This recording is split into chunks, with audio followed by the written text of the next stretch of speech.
The Space Marines are the Emperor's will made manifest.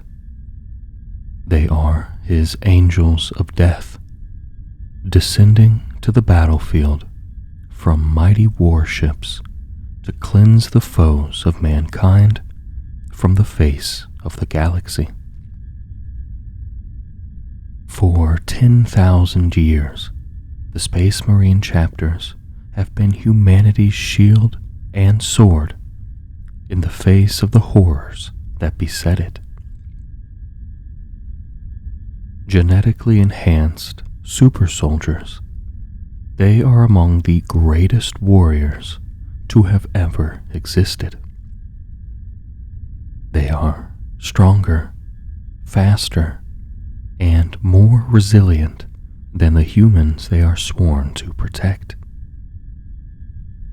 They are psycho-indoctrinated from youth, rendering them immune to fear and staunchly loyal.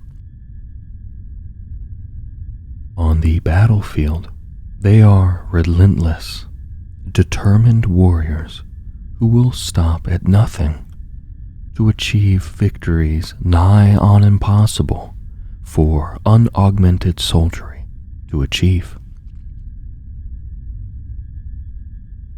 In the era Indominus, the Imperium is assailed as never before from both within and without. The Space Marines hold firm, meeting the onslaught head-on with unbreakable faith in their hearts and oaths on their lips.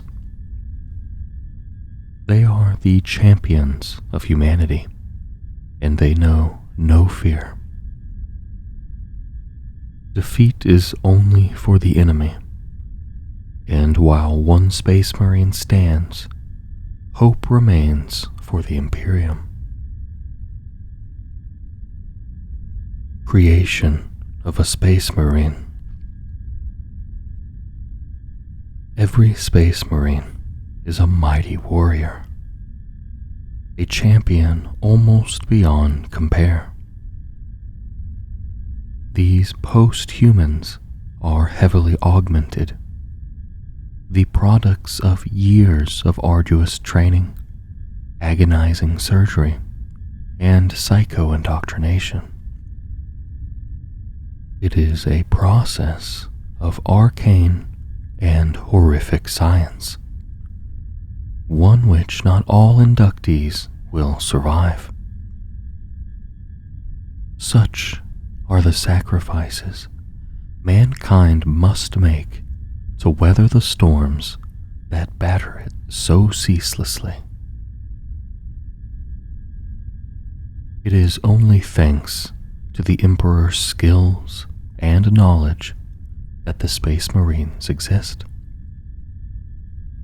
Only he knew the subtle arts and infinitely complex nuances of gene craft. It was his vision that led to the creation of the Primarchs and the gene sons that followed from them.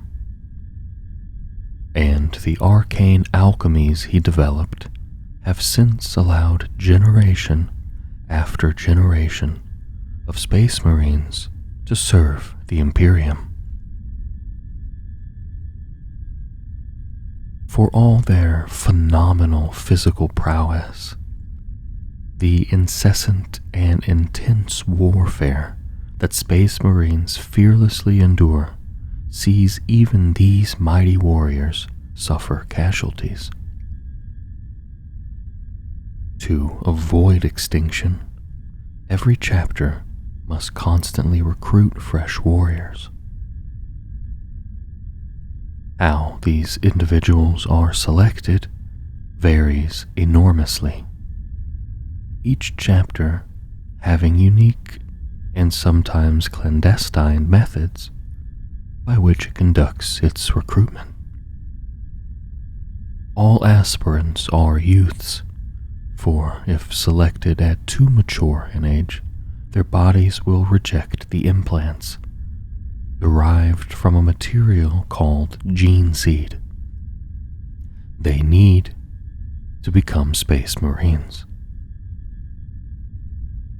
All have to pass immensely tough trials, whether it be crossing vast distances of extremely inhospitable country with few supplies, hunting local megafauna with naught but a sharpened stick, or any of 100 other tests of physical or mental fortitude. Many fail, the lucky killed in their efforts, and those less fortunate lobotomized and turned to mindless servitors. For those who have been accepted to commence training, their journey to becoming Space Marines has only just begun. To be a Space Marine is to be subject to hardships and horror that ordinary humans cannot begin to comprehend. And the chosen must be prepared physically, mentally, and spiritually. Over a period of years, aspirants are put through an extremely harsh process. They are trained rigorously in diverse styles of combat, how to wield the Space Marines' weapons, and operate a number of their vehicles. Relentless martial training is interspersed with periods of hypnotic suggestion, prolonged meditation, psychological and spiritual testing, and gradual initiations into the chapter's rites, history, and traditions. In addition to this, they receive their implants. The gene seed implants are specially grown organ grafts. Some serve to give the Space Marine unique abilities, such as the Becher's gland, which allows them to spit poison. Others enhance existing abilities, such as the sinew coils, which dramatically increase strength and durability. Implantation of these organs must occur in a precise order. Why exactly is unknown to even the most adept apothecaries. Gene seed is a finite resource, impossible to manufacture without the implants known as the progenoid glands that have matured within the body of another Space Marine. And the recovery of these, should a battle brother be slain, is of the utmost importance. Despite every effort to maintain the purity of gene seed, quality levels vary between the Space Marine chapters. The Ultramarines is a highly regarded, a source of pride to the great numbers of the Adeptus Astartes chapters that can trace their lineage to Rabute Guilliman. In contrast, the Imperial Fists gene seed is missing the genetic information to create certain specialized organs. In addition to the 19 specialized organs that almost all Space Marines have been implanted with since the first founding, The Primaris Space Marines possess a further 3. These organs enhance their physiology to an even greater degree, making them yet stronger and tougher. It was only thanks to the Sang Primus Portum, a device that held potent genetic material harvested from the Primarchs themselves, that Archmagos Belisarius Cawl was able to create these biotechnical miracles. In the Ultima founding, many tens of thousands of Primaris Space Marines reinforced depleted chapters or formed new ones. Since then, many chapters have used these technologies to develop their recruits into Primaris Space Marines. The biggest breakthroughs of all, however, were the surgeries that allowed Space Marines not matured with the 3 Primaris organs to be implanted with them. Arguably first braved by Marneus Calgar, chapter master of the Ultramarines. This extremely dangerous set of procedures lasts for days. Many others have since risked their lives in such a way after witnessing the undeniable battlefield capabilities of the Primaris Space Marines in action. 1,000 chapters. It is believed that over 1,000 Space Marine chapters, independent and autonomous armies, fight the Emperor's wars. 9 are named for the legions that remained loyal to the Emperor during the Horus Heresy. Others are successor chapters, brotherhoods who can claim great genetic descent from the 9 loyal Primarchs. Over the millennia, the number of Space Marine chapters has waxed and waned. Some have been destroyed, wiped out in cataclysmic battles with the fiercest of enemies. But their existence has been deemed so vital to humanity's defenses that there have been a number of foundings throughout the millennia. The decision to initiate a founding is one of such magnitude that only the High Lords can authorize it, and only 27 such events are believed to have occurred. The very first founding was the creation of the original 20 Space Marine legions by the Emperor himself.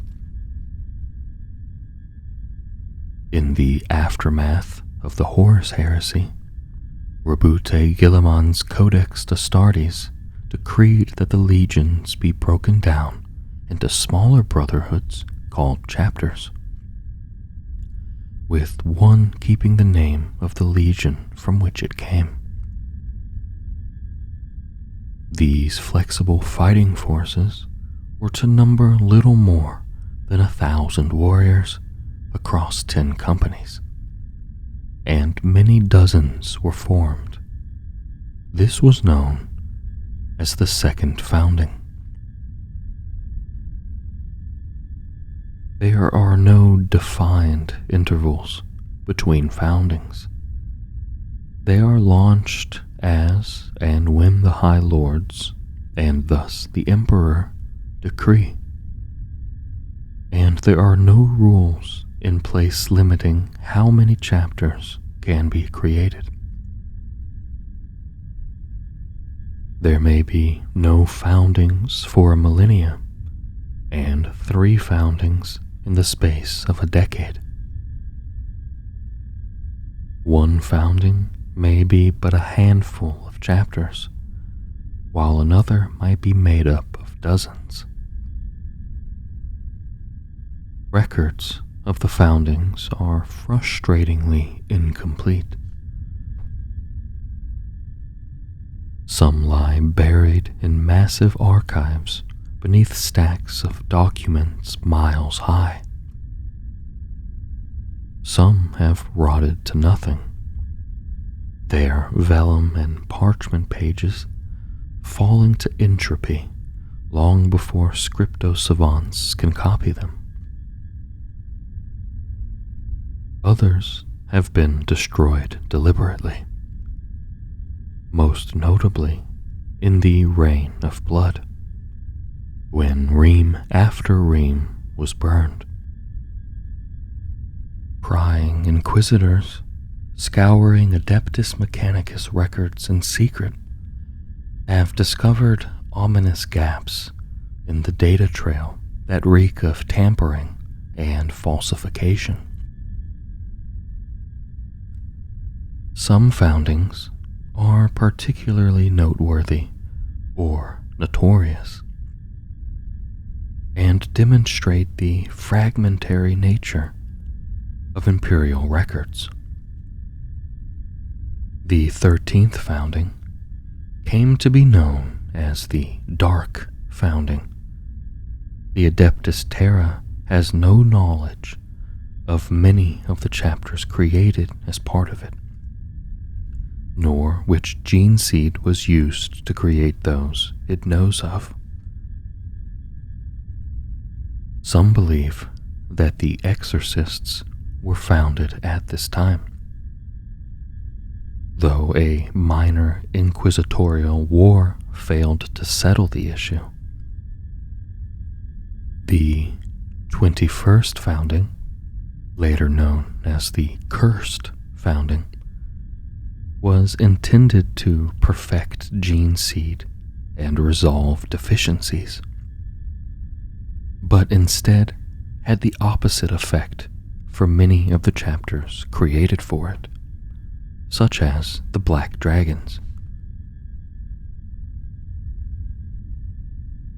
Those not affected by serious mutations have instead been beset by misfortune after misfortune, as the lamenters can attest. The 23rd, or Sentinel Founding, was initiated to ensure vulnerable areas of the galaxy were secured. The Iron Lords, Star Phantoms, and Marines Errant are among those that can trace their origins to this event. The Ultima Founding was the most recent, consisting entirely of Primaris Space Marines. It was created at Robute Guilliman's direct order shortly after his resurrection.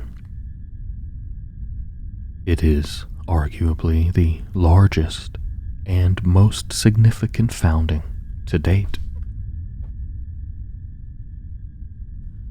Chapters known to have come into existence with this founding include the Void Tridents, Rift Stalkers, Rift Cobras, Knights of the Chalice, and Umbral Knights. Even if every Space Marine chapter operated at full strength, nigh on impossible battle due to attrition, the number of Space Marines in total would likely not exceed 1 per Imperial world. Thus, the Space Marines have to decide where they will fight and where they will not. Some fight for personal honor or to uphold ancient vows, whilst others make war only where the Emperor's tarot dictates, or according to strict pragmatism.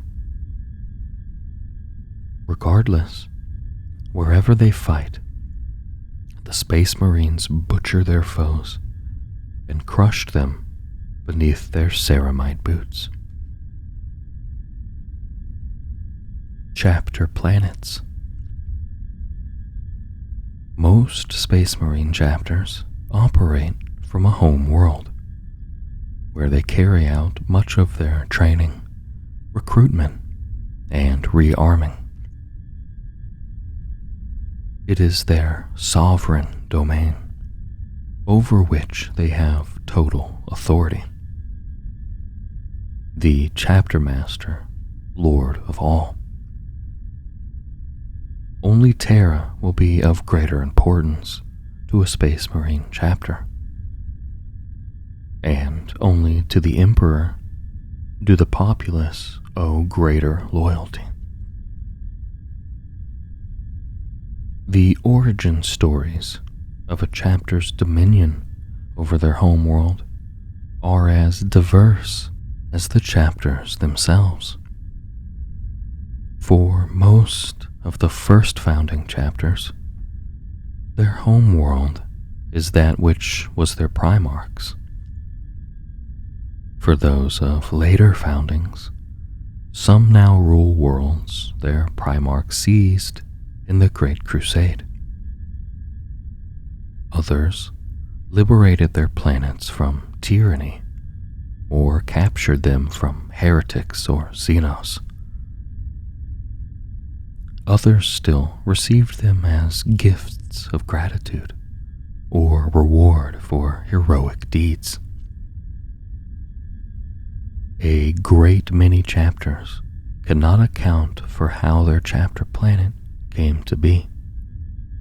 All records lost, forgotten, destroyed, or even hidden. All they know is that their homeworld and the mighty fortress monastery built there is their realm and bastion, and they will defend it unto death. Many chapters maintain feral and death worlds, possessed of tenacious and hardy populations. People who endure bitter struggles for survival on a daily basis. On these worlds, life itself is a near impossible test that only the toughest survive. And the Space Marines seek in their aspirants the qualities required to succeed in these conditions. Whether they are forced to by high casualties or gene depletion on their homeworld, or simply choose to, many chapters recruit from more than one world. Some demand aspirants from a world they have saved from invasion. Others have ancient ties with neighboring worlds which provide aspirants on a regular basis. Though some might call this a dilution of the recruitment pool, many chapters that do this heavily indoctrinate their outsider recruits, so that soon they are virtually indistinguishable, culturally and in outlook, from a locally recruited aspirant. The culture of many chapters is thoroughly intertwined with their home world. The Salamanders embrace the way of the smith and the forge, just as their people mine and work the rich metals extracted from their planet's rock. The space wolves' feasting and drinking halls mirror those of the tribes they are recruited from, and their warriors bear hunting trophies just as do the tribal chieftains and heroes of Fenrisian myth. Most chapters have a sphere of influence that reaches beyond their home world, even if it is just to the boundaries of their home system. But a significant number have seen this increase. In these dark times, many areas of space have been given over to direct Space Marine control for security and stability. In the Imperium Nihilus especially, a growing number of worlds cede some or even all of their authority to Space Marine chapters based nearby, or offer resources, aspirants, and serfs to them in exchange for protection. A great many chapter homeworlds have been inundated with refugees as war drives many of the Imperium's teeming trillions to flight. In the case of some chapters, such as the Ultramarines, their realms have the resources and means to absorb these great throngs to some degree. Others, who oversee inhospitable fiefs, have no means of accommodating these masses, often demanding they serve the chapter directly in exchange for sanctuary, or leaving them to fight for themselves on their deadly worlds. For these unfortunate souls, life scarcely improves at all. A number of Space Marine chapters have no homeworld. These nomadic warrior orders traverse the stars aboard an armada of battle barges, strike cruisers, and blade-like escort craft, with the power to lay sectors to waste and conquer countless worlds. For fleet-based chapters, their vessels serve the role of a fortress monastery. Ships will house the Armoury, Librarius, Reclusiam, and Apothecarion, as well as barracks, training cages, practice ranges, and strategiums. Some may keep these vital functions aboard a mighty flagship.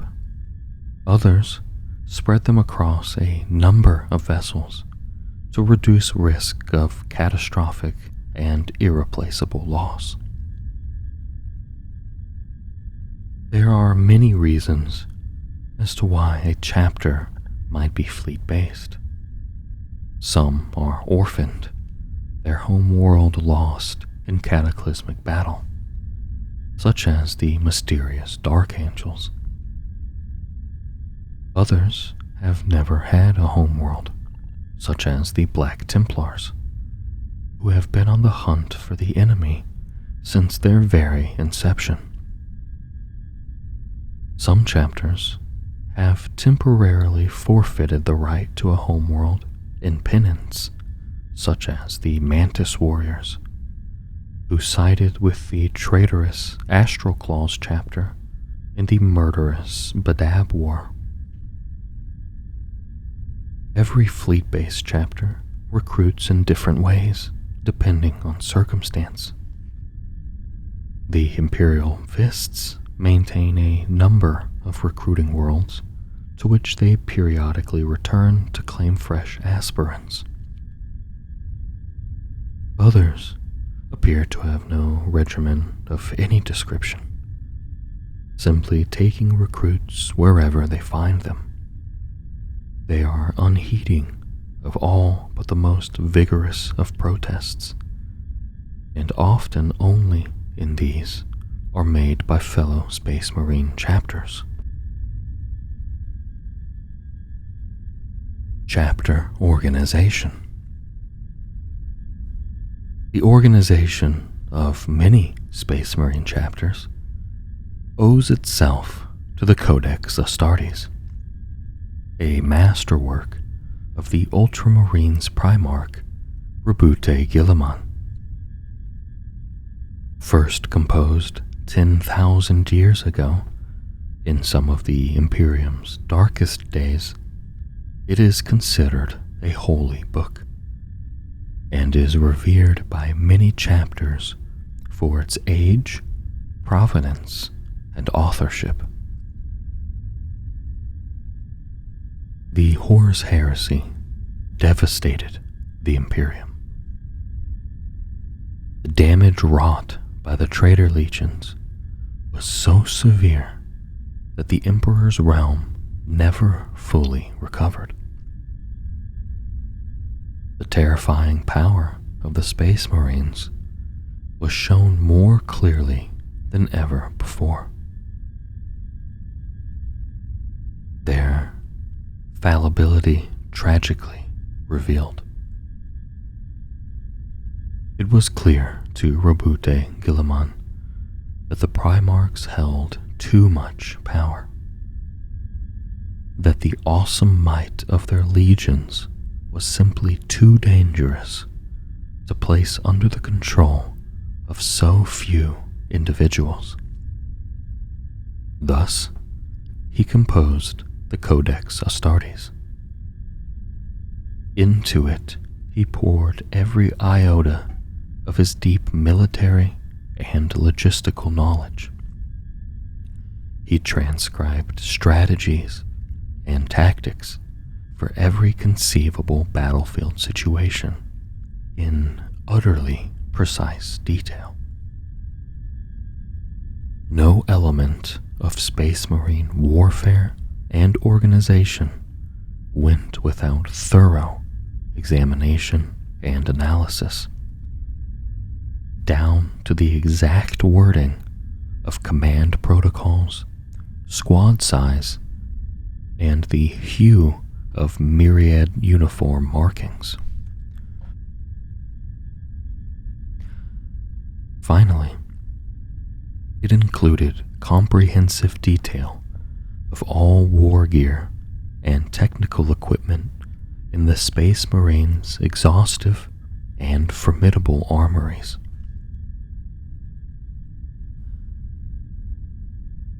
No detail in all of the Codex's many thousands of pages was more significant than the decree that the awesome fighting forces of the Legions Astartes, which, at their height, included many tens or even hundreds of thousands of warriors, be broken down into much smaller brotherhoods called chapters.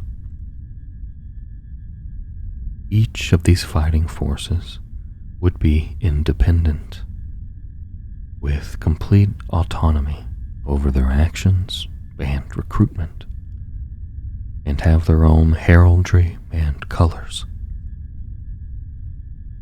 With the power of the Space Marines fragmented in such a way, never could treachery spread with the fury of a raging forest fire in the way it did when Horus turned against the Emperor and corrupted fully half of the Imperium with him.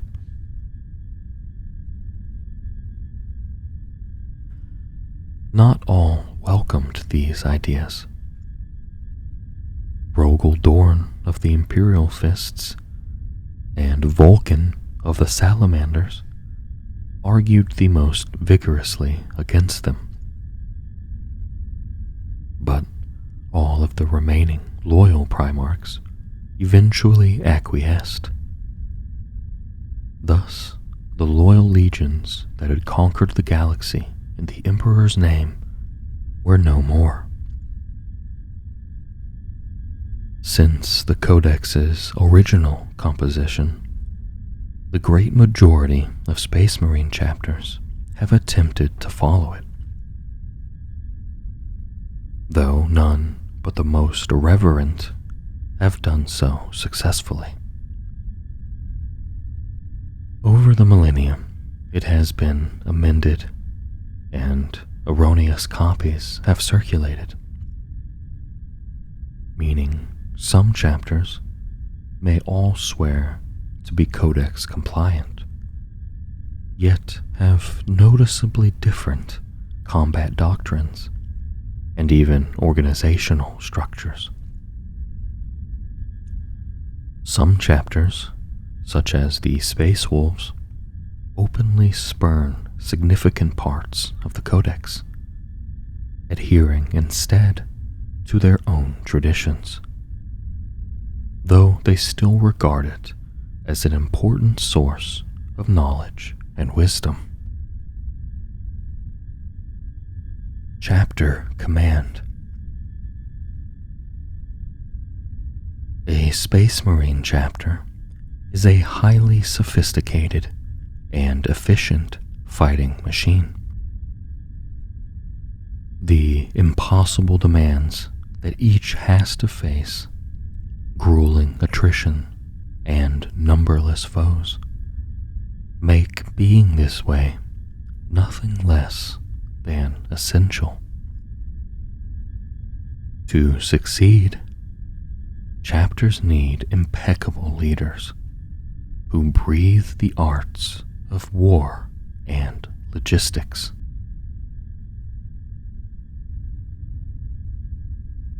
Chapter masters command entire chapters and are exemplary warriors. For centuries have they slain the foes of the Imperium, and countless campaign badges adorn their personal standards. They are some of mankind's greatest heroes. They appraise entire war zones with the merest glance, understanding every threat and opportunity that presents itself.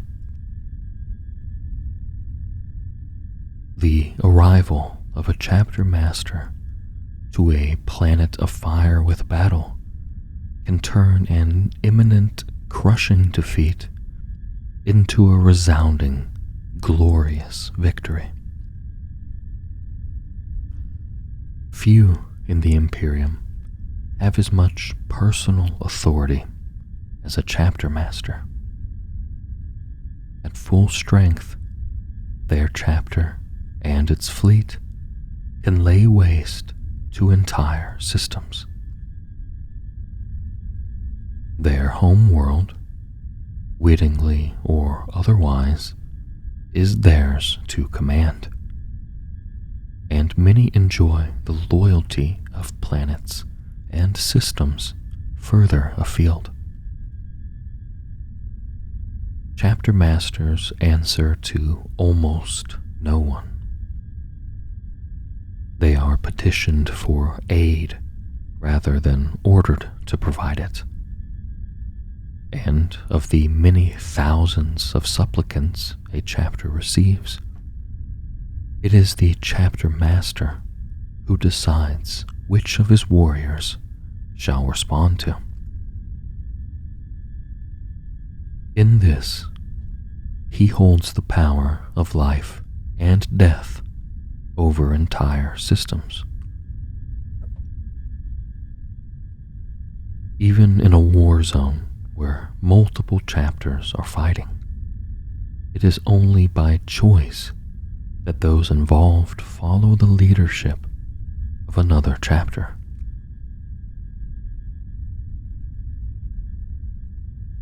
Chapter masters have access to some of the very finest war gear in the Imperium. Many don armor and bear weapons millennia old. These ancient relics, are sources of immense pride to the chapter to which they belong, and such is the honor in even touching them, only chapter masters are permitted to use them in battle.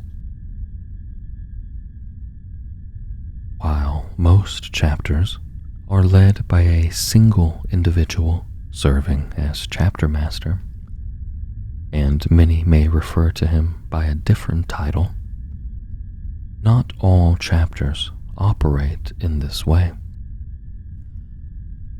The Sons of Medusa are led by a triumvirate of Iron Thanes.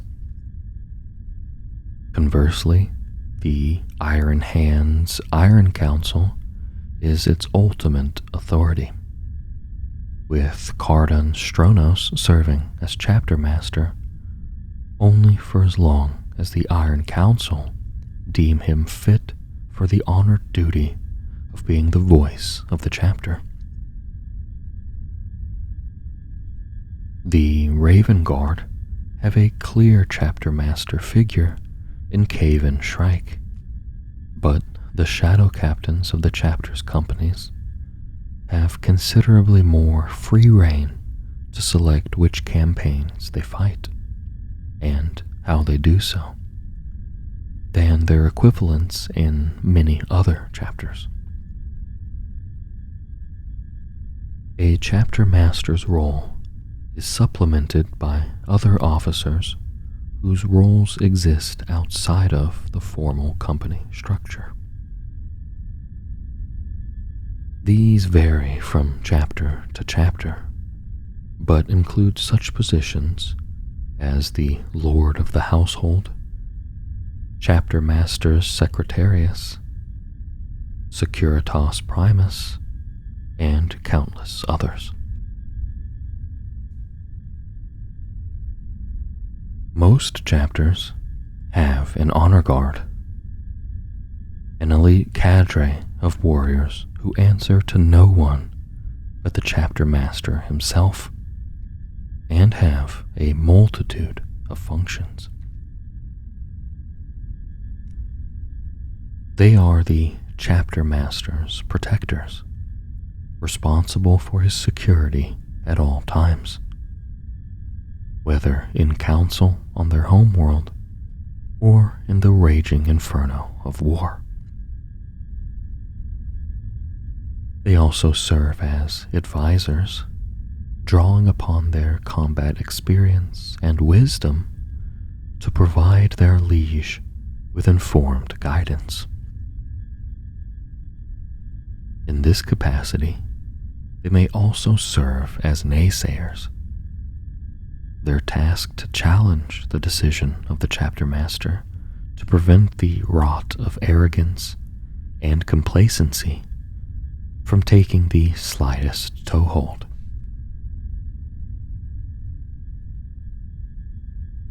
An honor guard might include a chapter champion, a superlative warrior and living embodiment of all his chapter's ideals. Very often, the honor guard are responsible for the chapter's standards and banners. This task is a sacred one, born with great gravitas. How an honor guard is formed varies from chapter to chapter.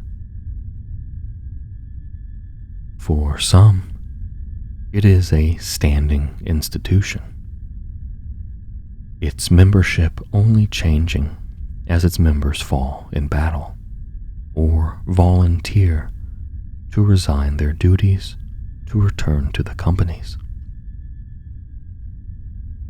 Such self-demotion is a rare occurrence, but does happen in the event that a company suffers severe casualties that it lacks experienced members.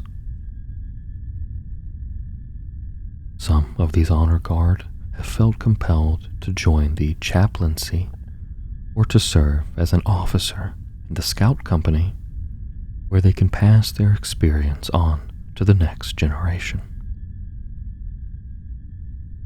These honor guards provide a formal link between chapter masters new and old, ensuring a continuity in the chapter leadership. In other chapters, the chapter master will select his own honor guard. These may be warriors he has fought alongside in battle after battle, or mentors whose knowledge and wisdom he greatly values. Some chapters may have a combination of both to best secure the advantages of each. Others will draw their honor guard from the first company.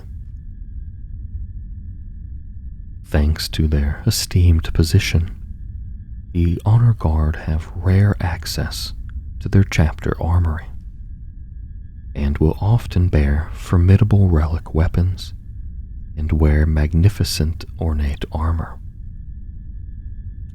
Such artifacts have been borne into battle by hundreds of chapter heroes, and with their choice of weapons, each warrior is perfectly equipped to deal death to all but the most dangerous foes.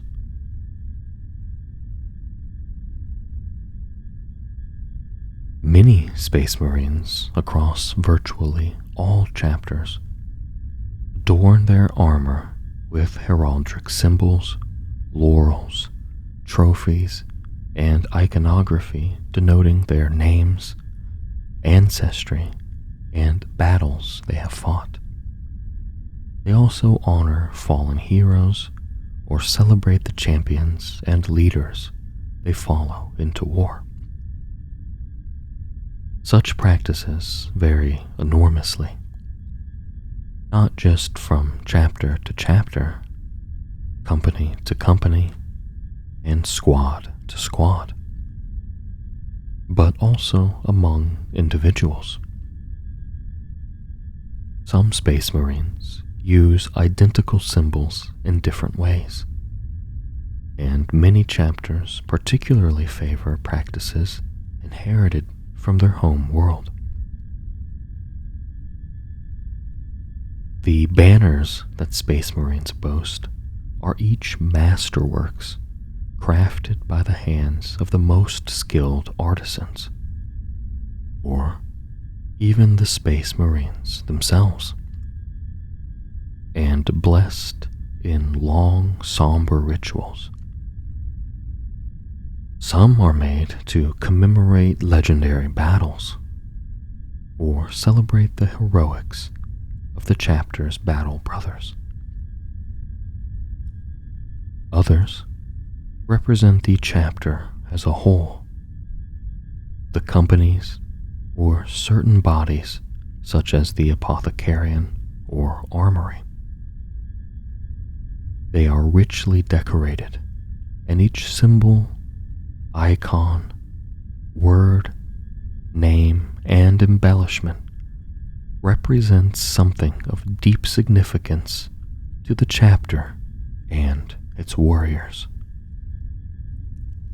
Whether it is infiltrating a heretic stronghold and bringing it crashing down from within, plunging from space into the heart of a ferocious siege, or scouring worlds clean of foes riding in squadrons of armored transports, Space Marines excel in all manner of war.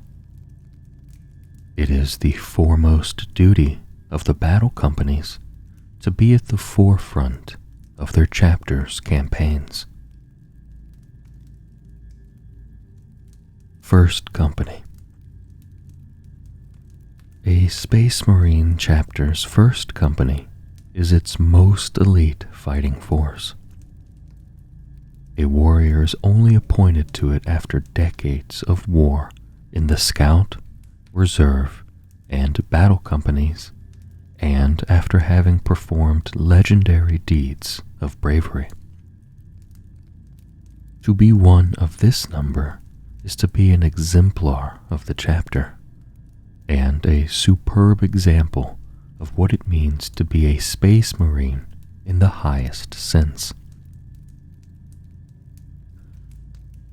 There are no ways of war that the warriors of the first company have failed to master, and any battlefield role is second nature to them. Whether it's holding ground against endless hordes of scuttling tyrannid horrors, storming the formidable leg bastions of an enemy titan, meeting the towering wraith constructs of the Aeldari, or engaging in ferocious duels with lithe Drukhari blade masters, First Company veterans are equal to the task. Most frequently, First Company squads are attached to other Space Marine strike forces rather than the entire formation fighting as one. Primarily, they serve as devastatingly powerful warriors, adept at any role required of them. When working with other forces, they serve as peerless mentors, sharing with their brothers their hard-won experience and wisdom. To the rest of the chapter, they are heroes, and their mere presence strengthens their brothers' resolve and compels them to fight all the harder. Veteran squads take their pick from the chapter's armories. Thus, each warrior wages war with his preferred weaponry for the task at hand. Space Marine captains know that veteran squads are best utilized when giving a wide remit to prosecute the battlefield in whichever way they deem best. Their experience such that they can swiftly identify where they are most needed and what tactics to apply to bring victory. As such, veteran squads are much less rigid in their doctrine than the battle brothers of other companies. Stern Guard veterans are masters of ranged warfare with all manner of Space Marine guns. They exemplify the power that can be brought to bear by the union of mighty Space Marine and sacred bolt gun, and they bring to war a range of specialized ammunition types, all suited to different foes. Some possess unstable flux cores, which make them the bane of heavily armored foes. Others replace the core and tip of the standard bolt round with thousands of needles that tear into the target and pump mutagenic poison which eats organic enemies from the inside out. Some bolts allow the Space Marine to engage targets at even further range thanks to additional propellant.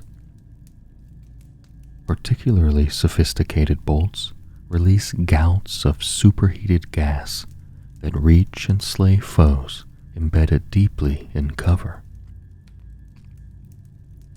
Vanguard veteran squads are ever on the move, using their jump packs to blast from foe to foe.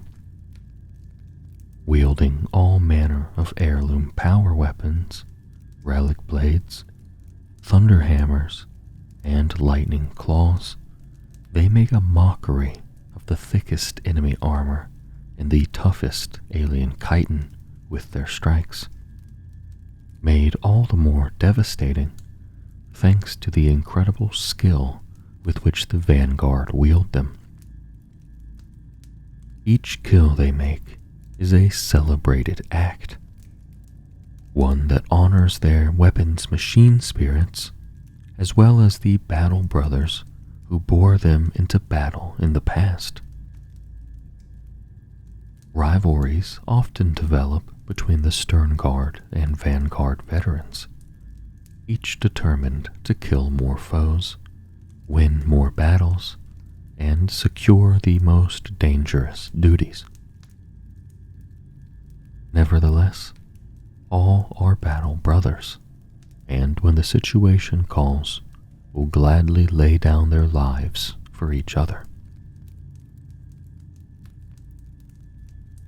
The Blade Guard veterans go to war covered in purity seals, clad in finely crafted armor, and bedecked with icons of victory and heraldic devices. Their towering storm shields are the work of many generations of toiling chapter serfs, and the powerful force field generators they contain are said to protect the bearer's soul as much as his flesh. This war gear is brought out from the chapter's reliquaries in times of war, and when seen in battle, reminds all brothers of the legacy they have sworn to uphold since their induction to the chapter. More formally known as Tactical Dreadnought Armor, Terminator Armor is the most impervious plate ever conceived by the Imperium. The ancient technologies required to maintain its bonded ceramide plating and fully electromotivated exoskeleton are highly mysterious and restricted. Only a handful of Forge Worlds have access to the means to build new suits, and scant few chapters have the knowledge to fully repair those damaged in extremely hazardous theaters of battle they are deployed in. Terminator armor is precious for another reason. One shoulder pad on each suit bears the Crux Terminatus, a sacred cross-shaped icon sculpted in relief. It is said that within it is a fragment of the Emperor's own armor. The most fortunate chapters have access to Terminator armor more revered and ancient yet than the Indominus pattern most commonly seen on the battlefields of the 41st millennium. Cataphractii and Tartaros are foremost amongst these rare patterns. Each relic Terminator suit is a marvel in its own right, a working symbol of the Imperium's technological might. Only in the direst circumstances are these artifacts deployed by those chapters they belong to, and they have turned the tide of countless battles thought lost. Regardless of which pattern of Terminator armor a Space Marine is clad in, to be trusted with such a treasured relic is a great honor, and is the truest statement of the warrior's skill, courage, honor, discipline, and fortitude. Battle companies. The Codex Astartes decrees that the 2nd through the 5th companies of a Space Marine chapter are the battle companies.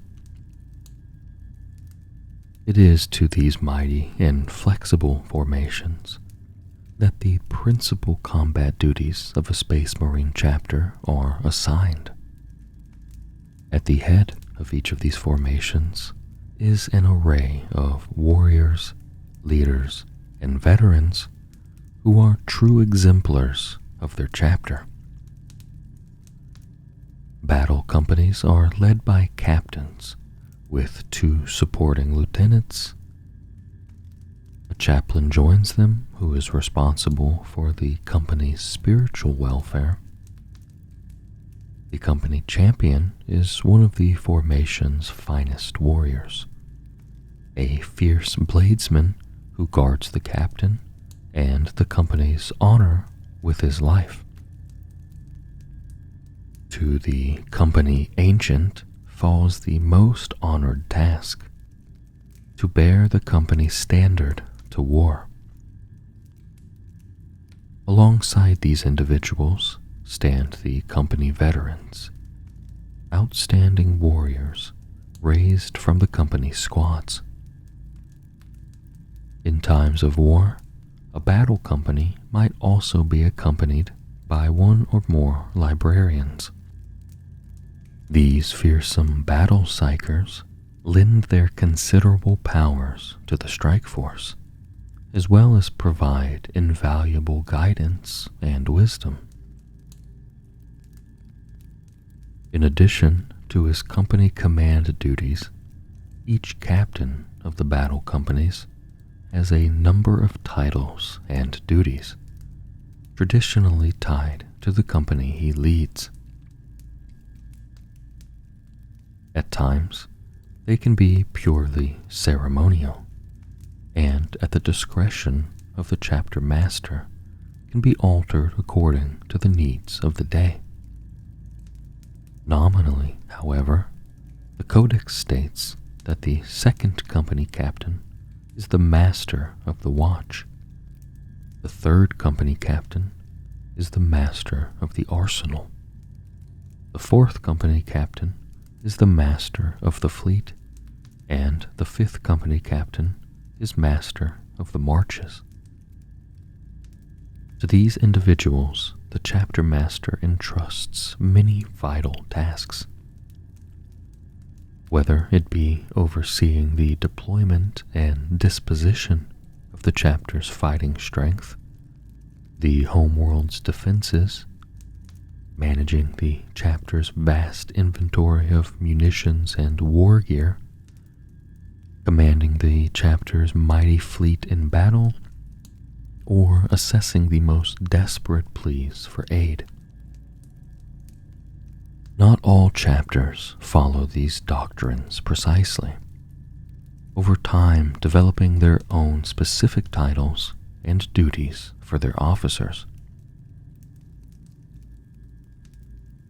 Each battle company principally has 10 squads, 6 of the battle line role, 2 of close support, and 2 of fire support, each with 10 Space Marines. The Codex, however, makes provision for there to be 20 squads for when squads from the reserve companies are attached. Additionally, a company's squad can be split in 2, forming combat squads. Such an organizational structure makes the battle companies highly flexible.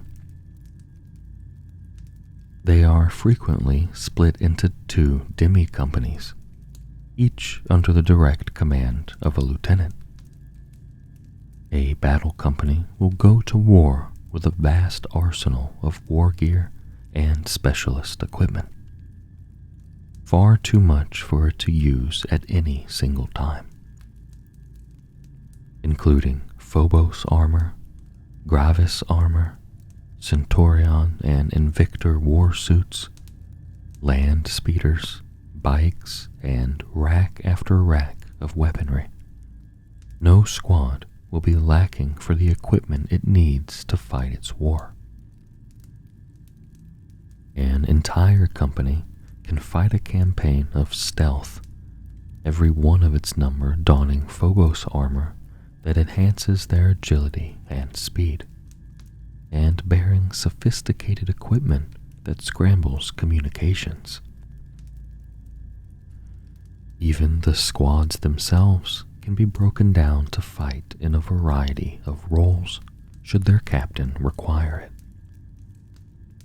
Should 3 brothers be detached from their fire support squad to form an Eliminator Squad. The remaining 7 can form a Hellblaster Squad, pilot Invictor warsuits, or fulfill a number of other roles for their squad designation, including operating the company's Rhino and Impulsor transports. Should the awesome fighting power of a battle company be deemed insufficient for a campaign, it is supplemented by reinforcements from one of the reserve companies. If the captain expects that he will need more fast-moving forces to rapidly secure ground or counter agile enemies, he will request one or more close support squads.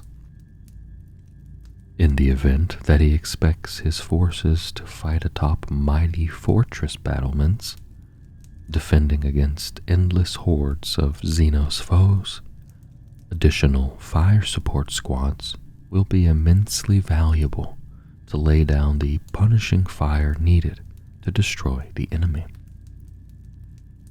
Each battle company maintains its own pool of Rhino, Razorback, and Impulsor vehicles, so that its entire strength can be moved rapidly across the battlefield. But there are times when even Space Marines need armored and air support.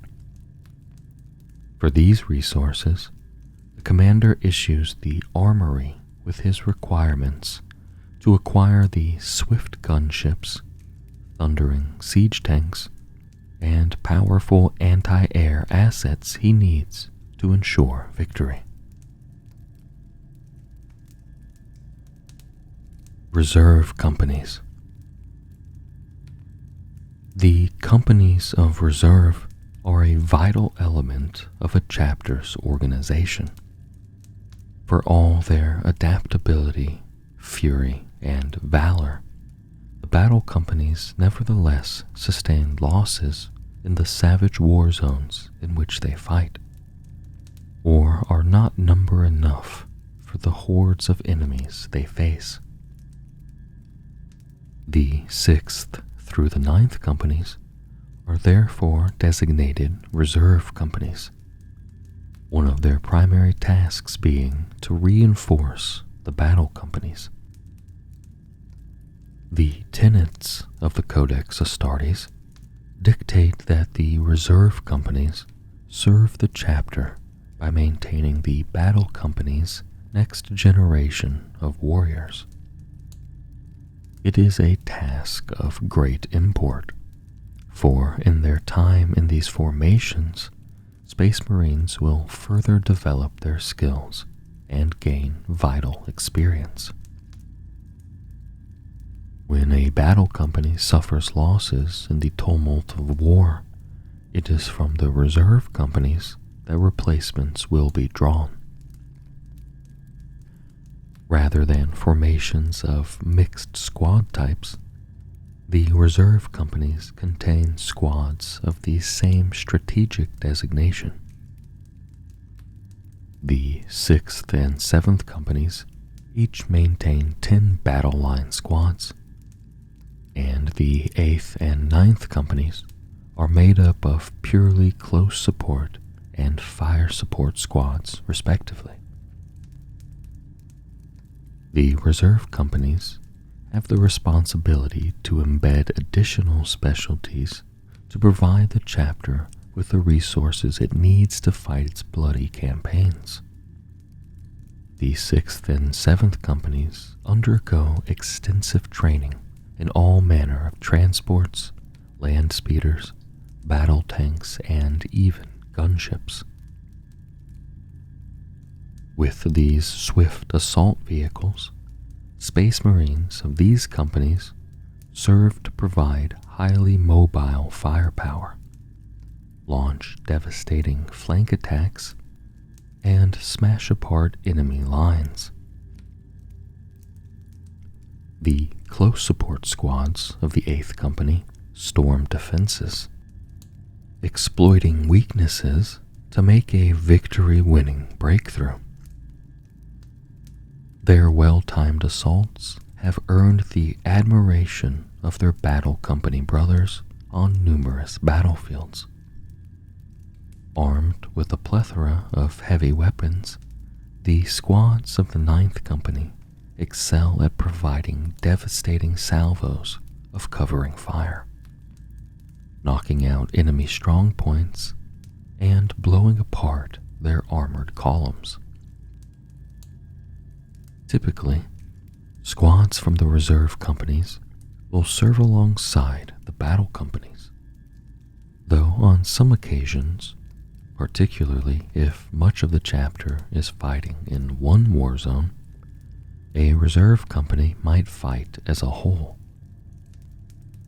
Such is the genius of the Codex Astartes that, should it be necessary, ad hoc task forces in demi or even battle company strength are created entirely from the squads of the reserve companies.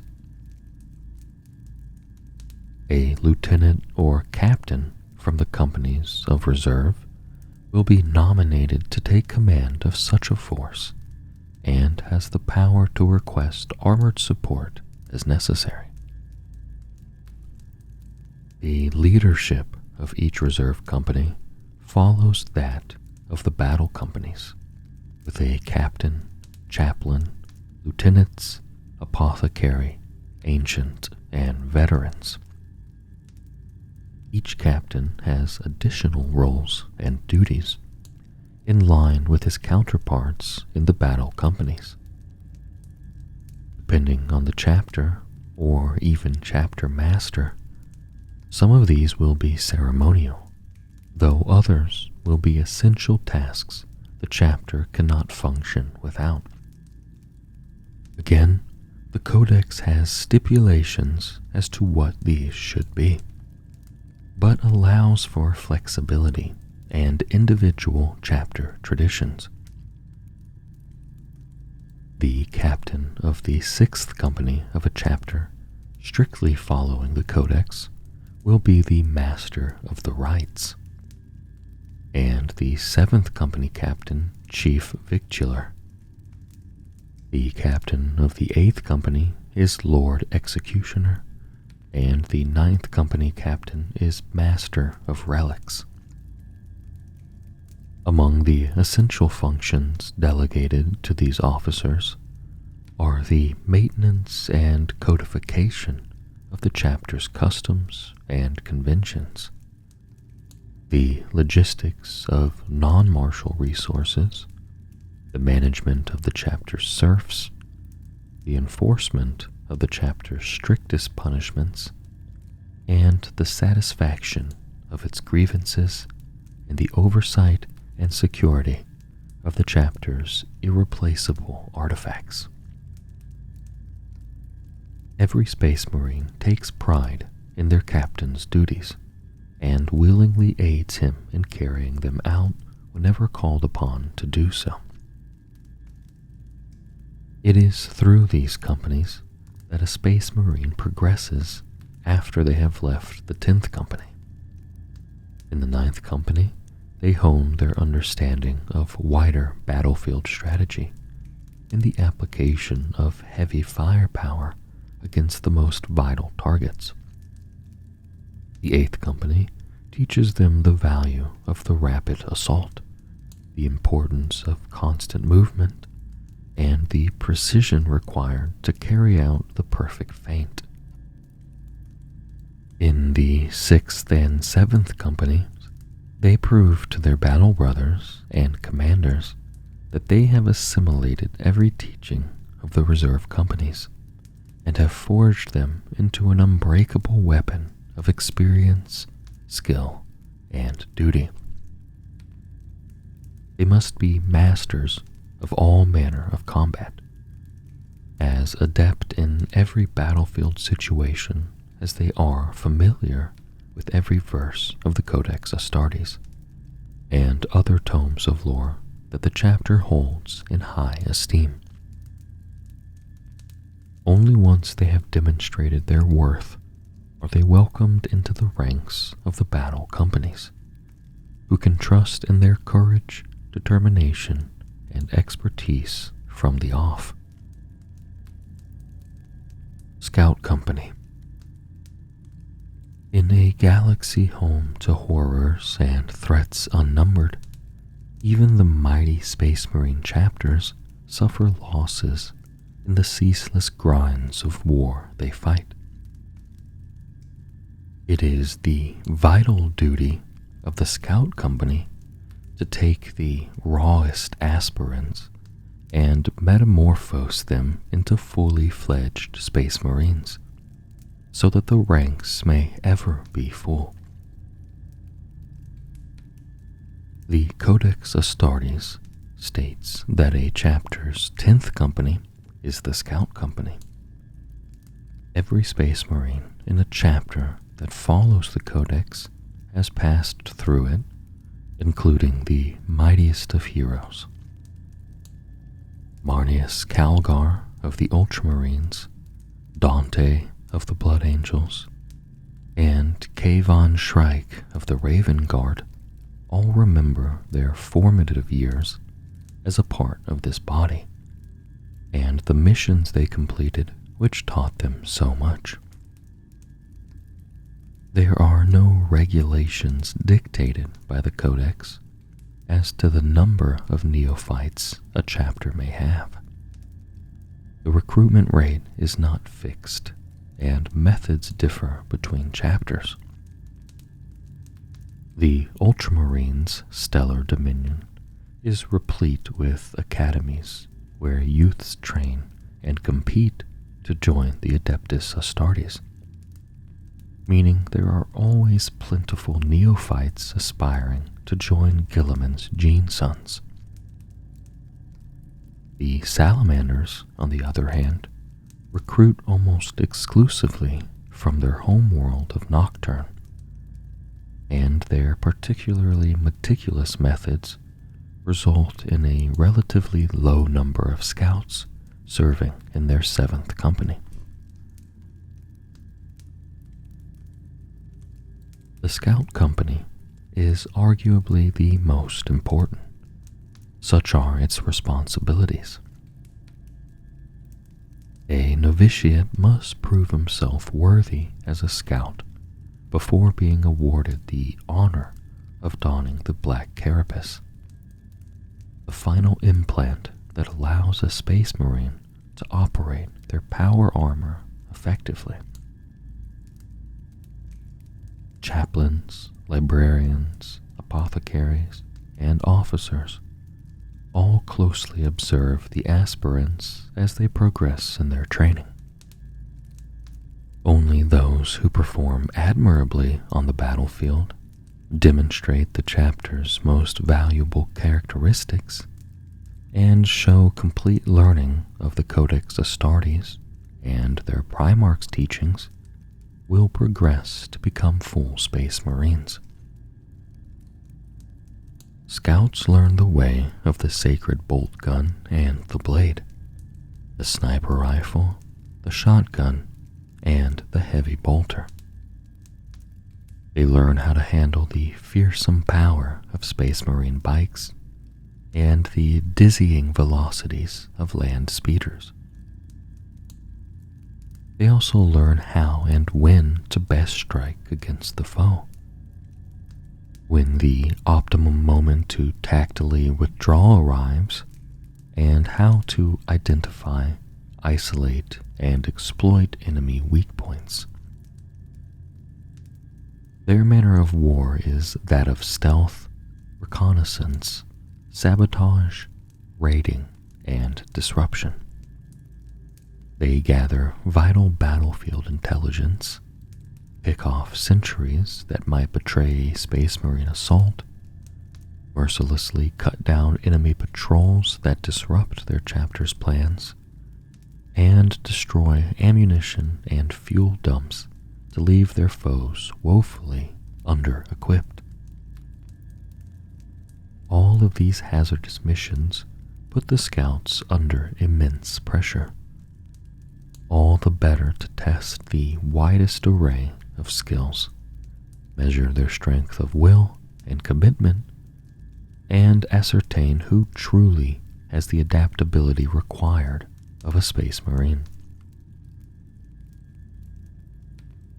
Much like the venerated warriors of the First Company and the stalwart brothers of the Reserve Companies, Scouts are often attached to different Space Marine forces and are rarely deployed in a singular formation. They fight alongside the warriors they hope to one day call battle brother with great vigor, determined to prove their worth. The fully inducted battle brothers expect nothing less, and look upon the warriors of the 10th with pride. They have all served their time in the company, and know the rigors the novitiates and newly initiated face. Since his return, Rabute Gilliman has revised the Codex Astartes to allow for the inclusion of Primaris Space Marines and the myriad ways in which they wage war in chapter structure. One of the most sweeping of these additions is the creation of a standing force of 10 Vanguard squads in the Scout Company, fighting as infiltrators, incursors, suppressors, eliminators, and reavers, and piloting the rugged Invictor tactical warsuits. These expert infiltration warriors are masters of shadow warfare tactics. Their objectives are nothing less than full-spectrum superiority over the enemy. They destroy supply convoys, assassinate leaders, break communications, sabotage transport links, and shatter morale. Whether fighting in support of other task forces or operating independently, they are trusted to perform these missions. To aid them in this, Vanguard squads are equipped with highly sophisticated specialist war gear and given advanced training. There are the grapnel launchers and shock grenades of the Reavers, the smoke grenades of the infiltrators, and the jump packs and grav chutes of the suppressors. The Oculus bolt carbines and divinator class auspexes of the incursors feed directly into the transpectral combat visors. Combined, there is no battlefield data this highly advanced system cannot gather and analyze, thanks to an enslaved machine spirit that cogitates vast quantities of variables in seconds. It presents its conclusions to the incursor, giving him timely frontline intelligence he would never have acquired otherwise. Suppressor squads are clad in unique Omnis pattern armor, formed by gelling elements of both Gravis and Phobos patterns. With inbuilt shock-absorbing servo plates, they can handle the immense recoil of their rapid-firing cannons, which launch salvos of foot-long armor-piercing rounds. The Eliminator's bolt sniper rifles possess customizable scopes perfect for any battlefield situation, and can fire numerous types of deadly ammunition. Hyperfrag rounds explode in a hail of lacerating shards that shred infantry. Executioner rounds are miniature self-guiding missiles that seek out and destroy targets embedded in cover, and are even capable of changing direction. Mortis rounds cause the complete collapse of the target's biological systems thanks to the mutagenic toxins contained within them. Reclusiam. A chapter's Reclusiam is a hallowed place. Reverent silence is punctuated only by chaplains chanting liturgies and administering rites, and the gentle footfalls of robe-wearing serfs. Shrines line its alcove walls dedicated to fallen heroes, the chapter's primarch, and holy relics from the Brotherhood's glorious history. The Reclusiam is a place of immense cultural and spiritual significance to a Space Marine chapter. This central shrine is the primary place where prayer and worship is conducted, though most chapter fleets have their own cathedrals and chapels for those Space Marines on campaign. In the Reclusiam, the chapter's chaplains, led by the Master of Sanctity and Reclusiarch, preserve ancient traditions, conduct meditations, and perform ceremonies of indoctrination, vindication, and inauguration. To Space Marines, these are no less vital to their purpose as warriors than their skill at arms, the maintenance of their battle gear, or their honor roll. Almost all of a chapter's most precious relics are secured in the Reclusiam. Company and chapter battle standards hang from the cold walls in shimmering suspensor fields.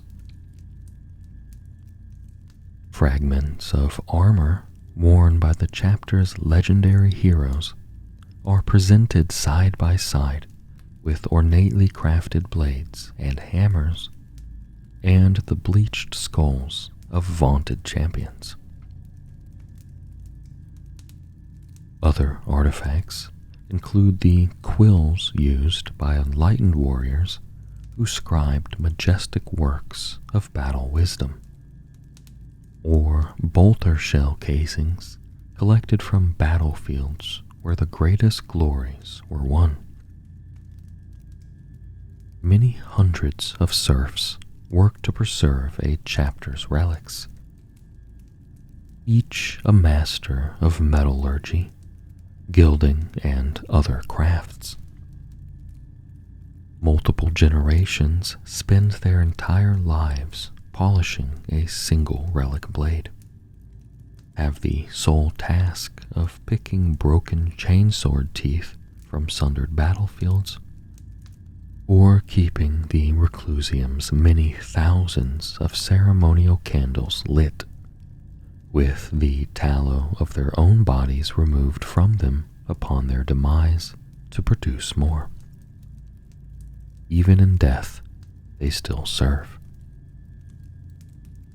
Keeping these wondrous artifacts safe is a great honor and solemn duty for the chaplains and those training to join their austere ranks. And they work closely with the chapter's Master of Relics, if such an officer exists within the chapter structure to do this. The Master of Relics selects an honor guard from the Reclusiam made up of warriors from his company or the chapter at large.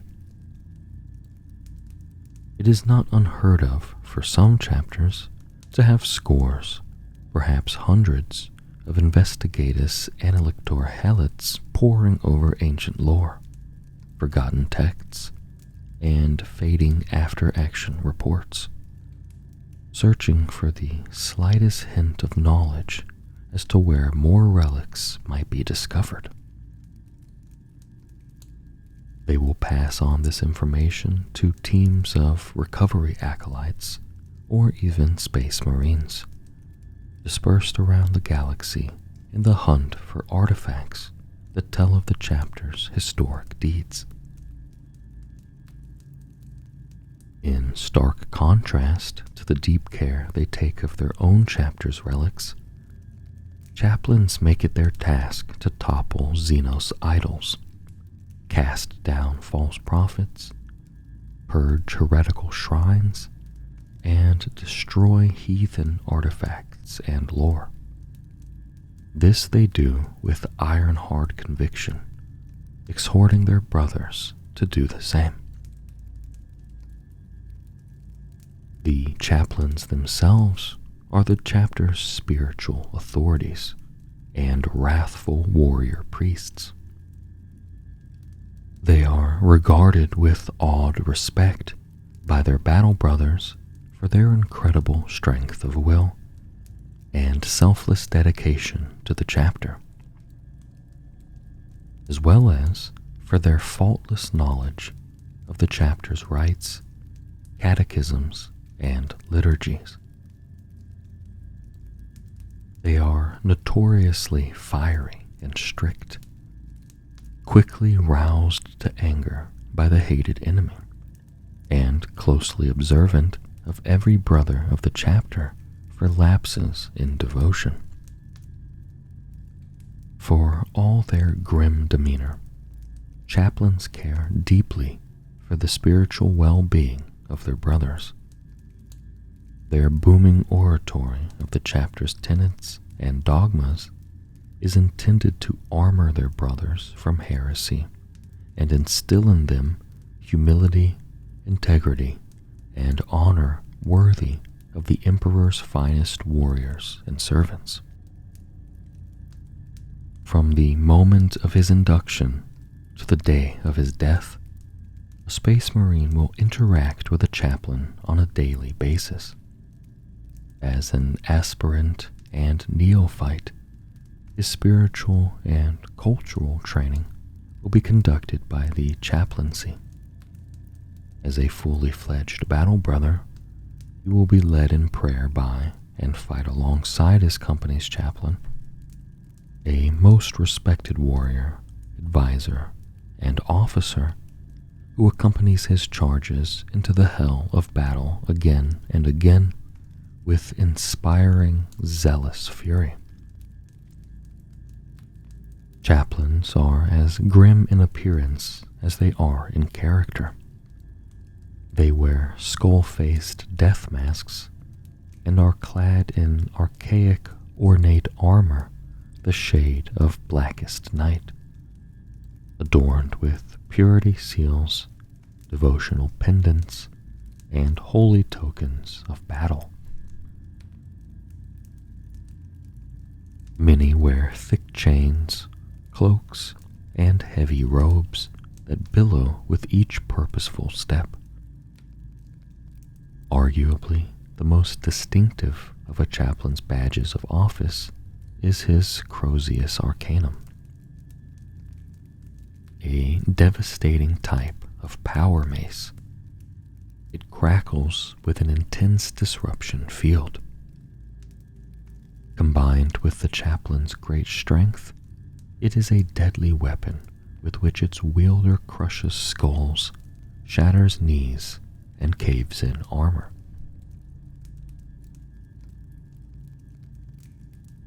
There are multiple ways by which a Space Marine can become a chaplain, and these vary from chapter to chapter. Many Space Marines who have felt the calling to join the chaplaincy follow the path of the Justiciar. They are given a mighty executioner relic blade and mysterious Tempor Mortis, an archaeotech relic incorporating esoteric stasis technology and filled with all manner of material spiritually important to the chapter, such as sand from their homeworld. The Justiciar can use the Tempor Mortis to direct stasis energy at his foes, seriously hampering their ability to fight. This device symbolizes the Justiciar's need for patience, as well as representing the need for them to earn their role. Judiciaries are sworn to silence. It is their duty to embody the chapter's values, forbidden to speak until they can live them, for any can simply recite litany in verse. For all the deep reverence in which the chapter's Reclusiam, mighty ship-based cathedrals, and other places of sanctity are held, the battlefield is seen as no less of a place to honor chapter and Primarch. Chaplains lead from the front, smashing aside foes as they recite litanies of death, invocations of slaughter, and credenia of blood. Around them, their brothers are inspired to righteous fury, roaring oaths of their own as they hack down enemies with chain swords and power axes, or blast them apart with bolt and plasma fire. To a great many chaplains and space marines, there is no more devout offering to their spiritual lieges and no greater symbol of their dedication than mountainous piles of enemy dead. Apothecarion. The Apothecarion is a Space Marine chapter's most vital facility. On its metal Medicae slabs, neophytes are implanted with the organs that transform them into Space Marines, and those grievously wounded in battle receive life-saving treatment. Deeper within the Apothecarion, the chapter's gene seed is held, and to the apothecaries falls the honor of its safekeeping. A chapter's Apothecarion never sleeps, whether it be on the homeworld in its magnificent fortress monastery, or aboard its galaxy-traversing flagship. The aroma of antiseptics and disinfectants hangs thickly in the air, dispersed by lobotomized servomeds or part human, part machine cherubim swinging unwieldy censers. Dozens, if not hundreds, of iron Medicae slabs are in use by Space Marine, aspirant, and serf alike. Around them loom apothecaries, assisted by Medicae serfs administering balms or carrying out detailed operations, aided by pneumatic servo arms equipped with savage-looking surgical tools and operated by slaved machine spirits. Whether in the middle of a complex procedure, performing administrative duties, or cleaning the blood from a surgical slab, medhelots intone endless chants of purity, healing, and sterility. These gentle tones are frequently drowned out by the screeching of surgical drills, the screams of the wounded, and the cracking of bones being reset. Adeptus Astartes chapters are ever at war, the stream of wounded Space Marines and serfs in need of life-saving treatment never ending. A chapter's constant recruitment methods ensure that there are always neophytes in need of organ implantation or surgery following the terrible injuries many suffer in their arduous training. Most Space Marines undergo periodic treatments, surgeries, or therapies for their entire lives to maintain a stable metabolism. And for this, they must go to the Apothecarion. Simply by their fragile human nature, The tens of thousands of serfs that spend their lives working for a chapter will become sick or injured in the course of carrying out their duties. A chapter's Apothecarion is where the biovaults containing the bulk of its gene seed are stored, though many vessels will have the means to transport gene seed safely and securely. This makes the Apothecarion one of the most vital locations in a fortress monastery, and often they are maintained at their very center, constructed with additional armor and blast-absorbing walls. Should gene seed reserves be in any way threatened by an enemy, all Space Marines in a chapter will fight to the death in their defense. Few with more vigor than the apothecaries. During the Badab War, the Salamanders' battle barge, Pyre of Glory, was boarded by secessionist forces. Master Apothecary Hareth Shin won renown defending the vessel's gene seed vaults, hacking down traitor after traitor to preserve the legacy of his chapter's fallen.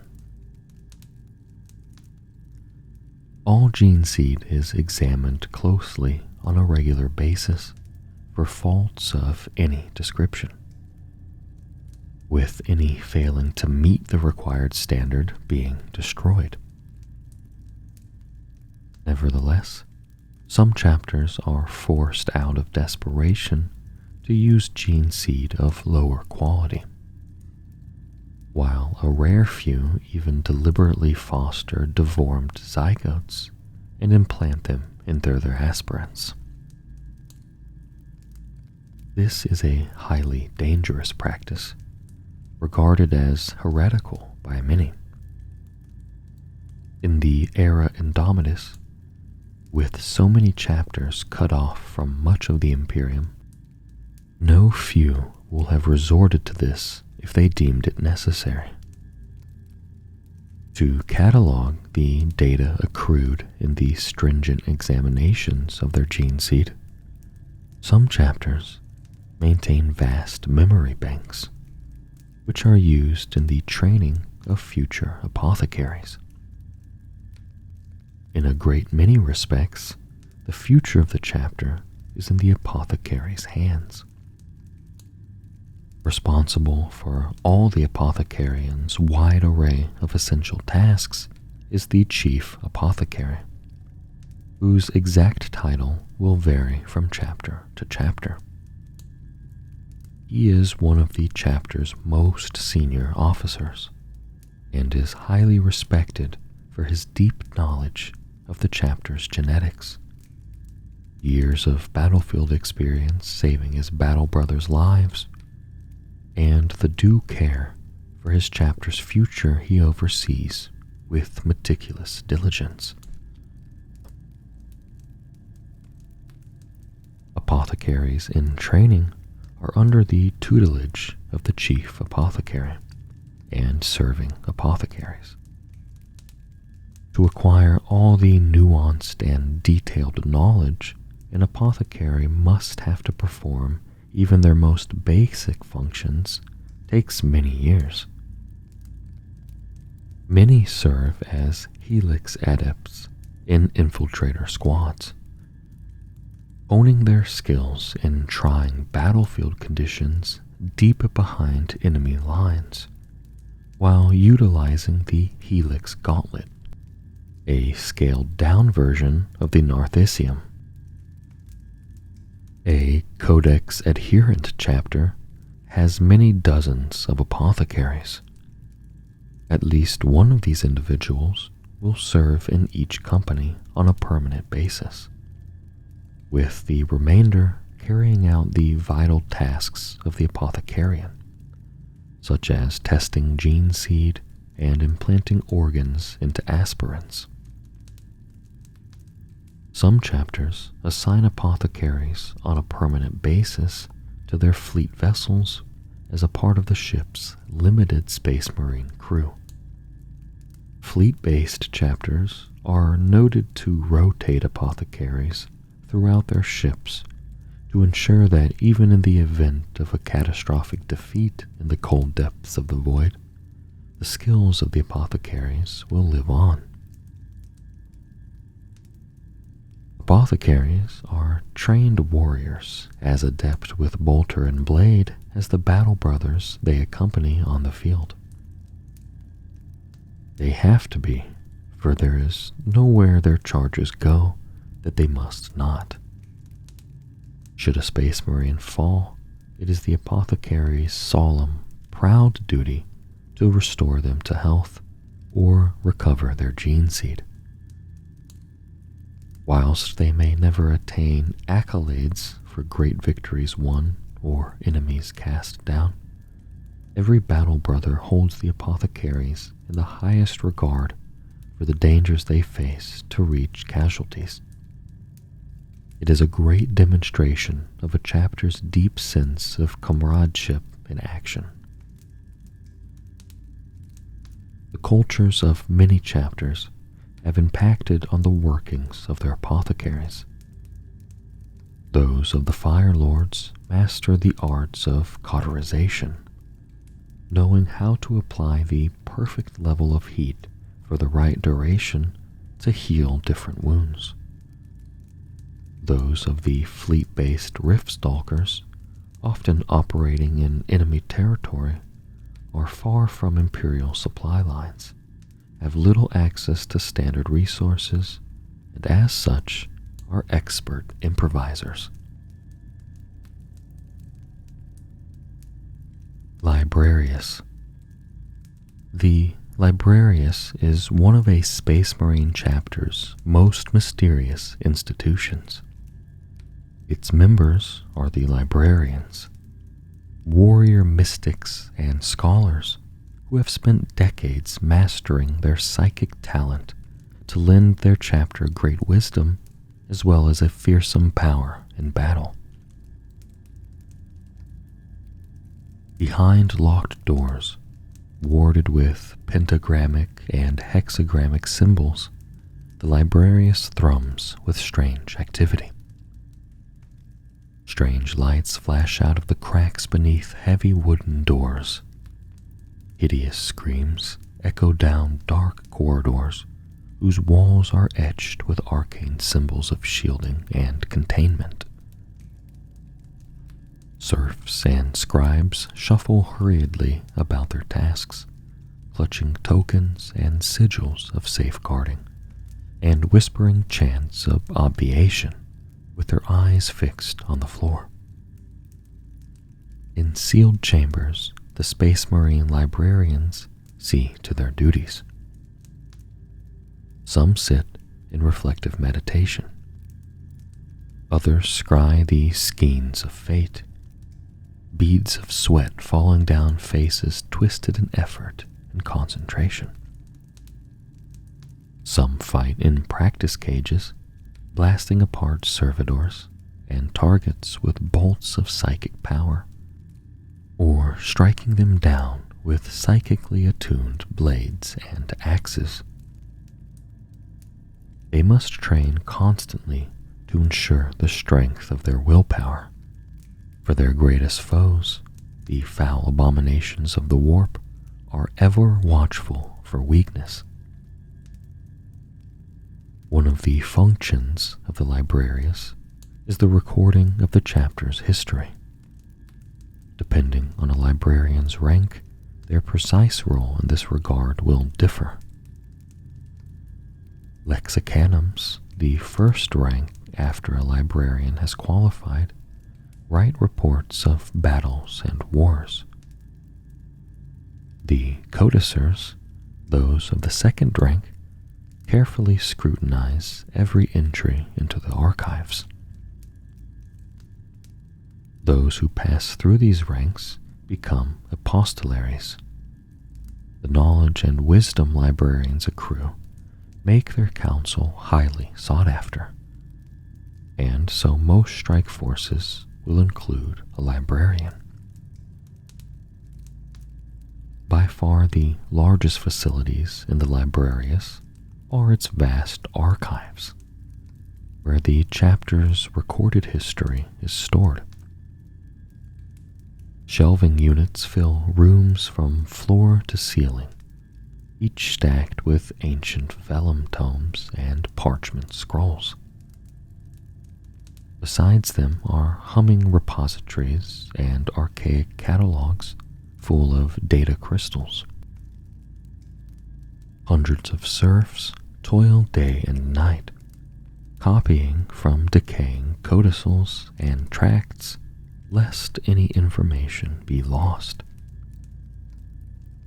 Only the most senior librarians have any true idea of what their archives hold, or what lies behind the locked portals of their most secure areas. And even these vastly knowledgeable individuals have only a reasonable understanding of the rest of the archive. Huge quantities of information can be lost for millennia, or even forever, through sheer ignorance of its existence. Few chapters have a complete collection of their history. Another of the librarian's essential functions is to screen the chapter's aspirants for the weak-willed and those with psychic potential. They must be merciless, for to permit any weakness is to threaten the chapter and its gene seed with corruption. Those recruits, both displaying psychic potential and the strength necessary to become Space Marines, will be taken directly under the librarian's wings to learn their arcane crafts. Other potential librarians are scoured elsewhere, including the Scholastica Psychana. Those selected, known as Acolytum, undergo a process more arduous than even that of their brother Space Marines.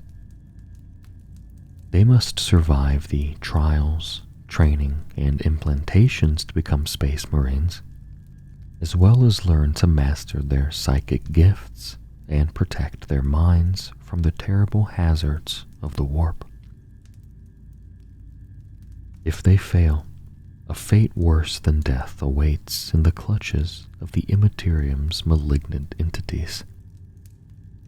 Such are the dangers involved with these practices that some chapters refuse to include a Librarius in their chapter. The Black Templars and a handful of other chapters forbid the use of psychic arts, seeing them as blasphemous. Some chapters tolerate their librarians only as a necessary evil, shunning their psyker brothers as much as possible. A number embrace their librarius wholeheartedly, such as the Blood Ravens and Silver Skulls. Over their lives, the librarians will master myriad psychic disciplines and other suitable skills. They will learn to manipulate raging infernos with the slightest hand gestures, turn the nightmares of their foes into horrifying reality, detect the movement of demons through warp space, and read the Emperor's tarot. A trained librarian can sense the shock waves and turbulence of starships arriving in a system from the insanity of warp space, and detect the echoes they leave from plunging into its depths. The powers of the chapter's chief librarian, its most senior psyker, are truly formidable. Librarians are as vigilant for weakness in their own number as well as the rest of the chapter. They scour the minds of their battle brothers, taking careful record of every deviancy, however minor. It pains many to scrutinize their brothers in such a way, but purity of mind is something that a chapter cannot compromise on. The librarians subject those Space Marines who have suffered particularly intense psychic trauma at the hands of nefarious Xenos races or the blasphemous forces of chaos to meticulous screening and cleansing. The principal reason for this is to ensure the purity of the chapter's gene seed, for it may become corrupted, and the librarians work closely with the Apothecarion to eradicate weakness wherever it is found. Librarians are far more than battle psychers. They identify other psychers, ensuring hidden threats are rendered visible. The skills of apostolaries, in particular, enable them to communicate across interstellar space in the same manner as the astropaths of the Adeptus Astrica Telepathica. They are so powerful they have no need to undertake the torturous soul-binding ritual to do so, though to attempt such a message is enormously taxing and has been known to kill those who attempt it. Armoury. Whether aboard a colossal, star-faring warship or deep within its mountainous fortress monastery, a chapter's armory is where the great majority of its armored vehicles, gunships, weapons, and war gear are maintained and tended to when they are not being unleashed upon the Emperor's foes. The armory is both a branch of the chapter hierarchy and physical location. Headed by uncanny and knowledgeable masters of the forge, the chapter's tech marines all belong to the armory and are responsible for thousands of serfs and servitors. Their task is to ensure that the chapter's war gear and weaponry are repaired and their machine spirits placated so that they are ready to face the enemy in future conflicts. Whilst every chapter's armory is different in form, structure, and size, they share many common traits. Each is a vast complex of immense forge furnaces, cells, and alcoves, lit by crackling braziers and cold lumen. Servo skulls, formed from the craniums of favored chapter serfs upon their death, and affixed with precision servo tools or bearing important messages, fly throughout the air. Service to the chapter rarely ends in death. Each of a chapter's vehicles and war suits has its own antechamber that is a shrine in itself, adorned with purity seals and vows of fidelity and devotion, scratched by serfs onto scraps of parchment. Every Space Marine vehicle is given a name upon its induction to the chapter to reflect its role as a warrior, and is embraced as a battle brother itself. Its alcove is adorned with trophies and relics from the battle it has fought in, and the Space Marines it has fought alongside, laying down the skulls of slaughtered foes or the sanctified weapons of enemy champions. Thousands of serfs, techno-thralls, mecha-helots, and servitors labor day and night in the scorching heat of the armory, all caked in ash, drenched in sweat, and stained with oils. Such is the thickness of the smog and sacred incense in the air. Even servitors are regularly replaced, their mechanical systems clogged and biological components choked. Human serfs breathe recycled air through rebreathers, though even this equipment fails to protect them from all of the particulates that blacken the air. The reek of burning metal, lapping powders, and blessed oils add to the heavy and cloying stench. The serfs' lifespans are rendered measurably shorter than their fellows working for the chapter elsewhere, and these laborers are often prone to terrible injuries in their work. Such is the wrath of the machine spirits not treated with due care. The barrage on the senses is made complete by the cacophony of industrial workings and intoned sacred rites. The clang of piston hammers striking sheet metal rings through vaulted chambers. The curt orders of the tech marines are barely audible over the roar of adamantine grinders and plasma cutters. All this is set against the sonic backdrop of constantly droning servitors, endlessly repeating binaric chants of reverence, and the serfs' liturgies of dedications. The Adeptus Astartes and Adeptus Mechanicus hold ancient pacts. Chapters may send those of their numbers most at one with technology to Mars to learn the ways of the machine. During their long and arduous training, they are inducted into the machine cult. They learn the hymnals of maintenance, the liturgies of resanctification, and the rites of appeasement and awakening. If no Space Marines did this, it would be impossible for chapters to make war, for soon their weapons, war gear, and battle tanks would fall into disrepair.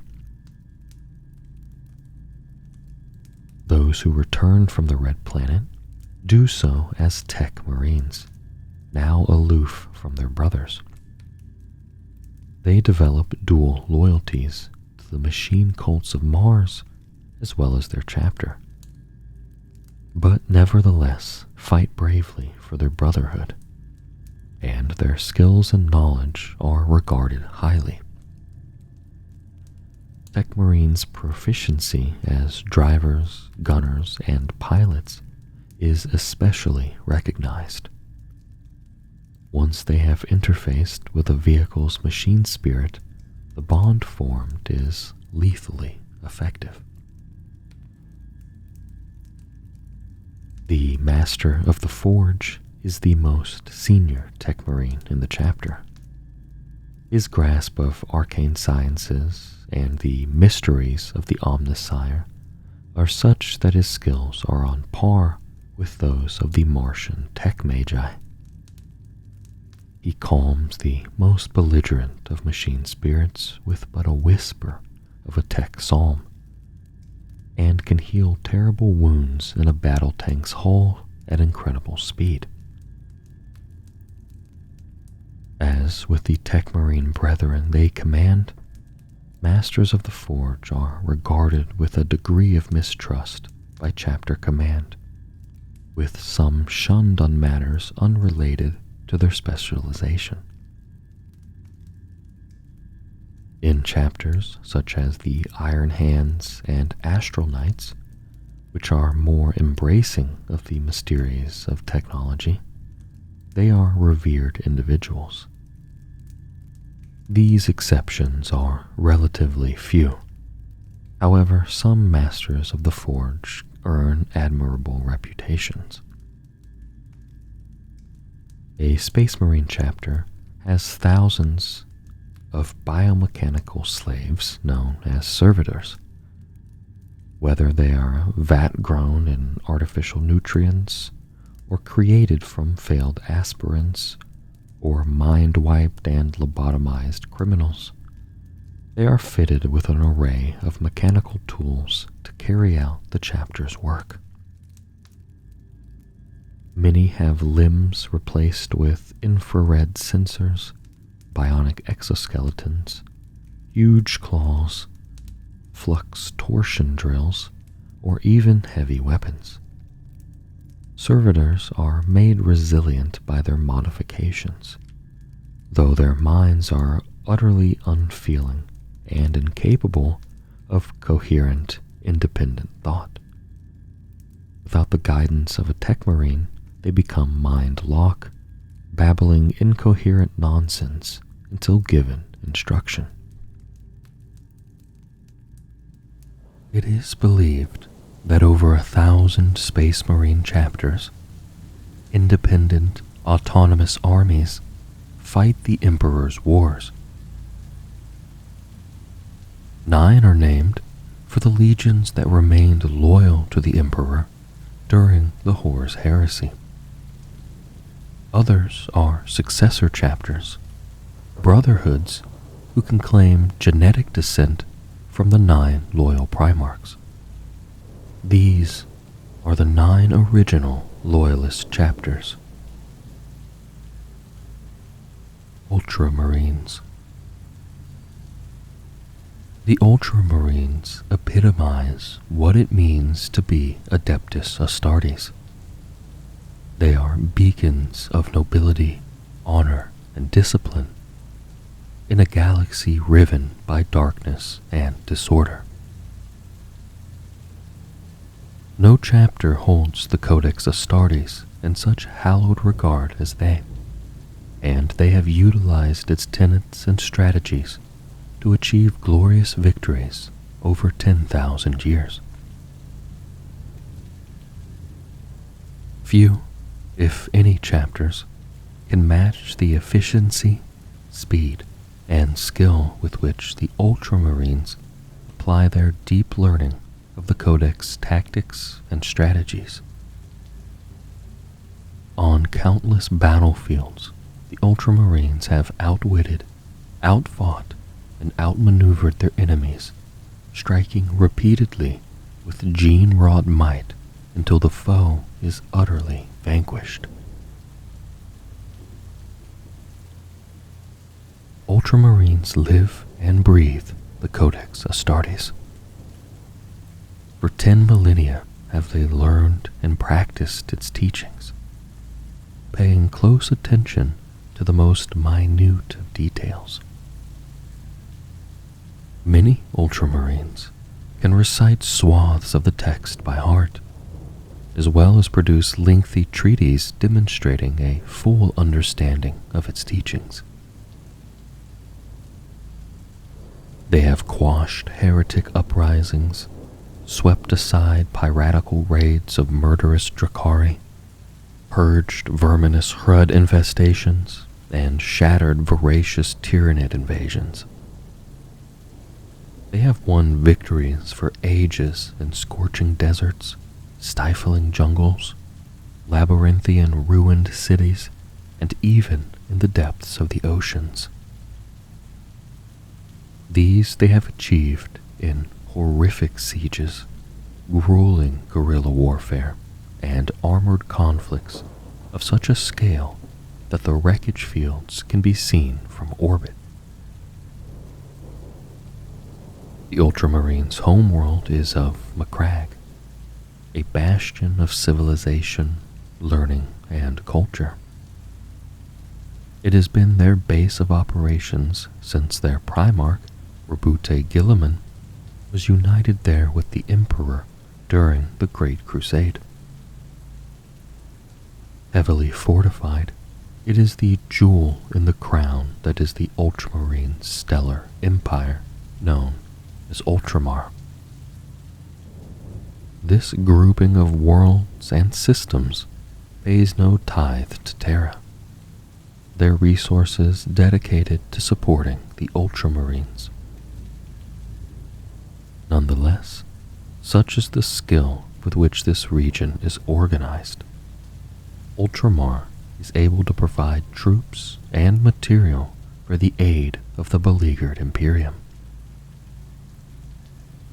The Ultramarines shattered High Fleet Behemoth in the First Tyrannic War, many of the chapter's greatest heroes losing their lives to halt the Xenos fury. They clashed with the Black Legion heretic Astartes within the walls of the fortress of Hera, their own fortress monastery, fighting with peerless zeal. All the vile might of Nurgle's plague legions and Mortarion's disease-ridden ranks of Death Guard have not been enough to break the Ultramarines, no matter the fell diseases and maladies thrown at them.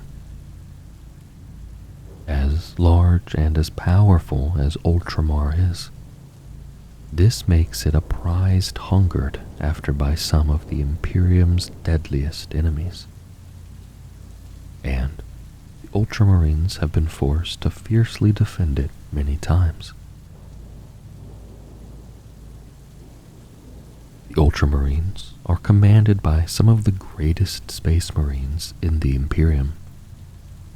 Marnius Calgar, the chapter master, is a superlative warrior and talented strategist.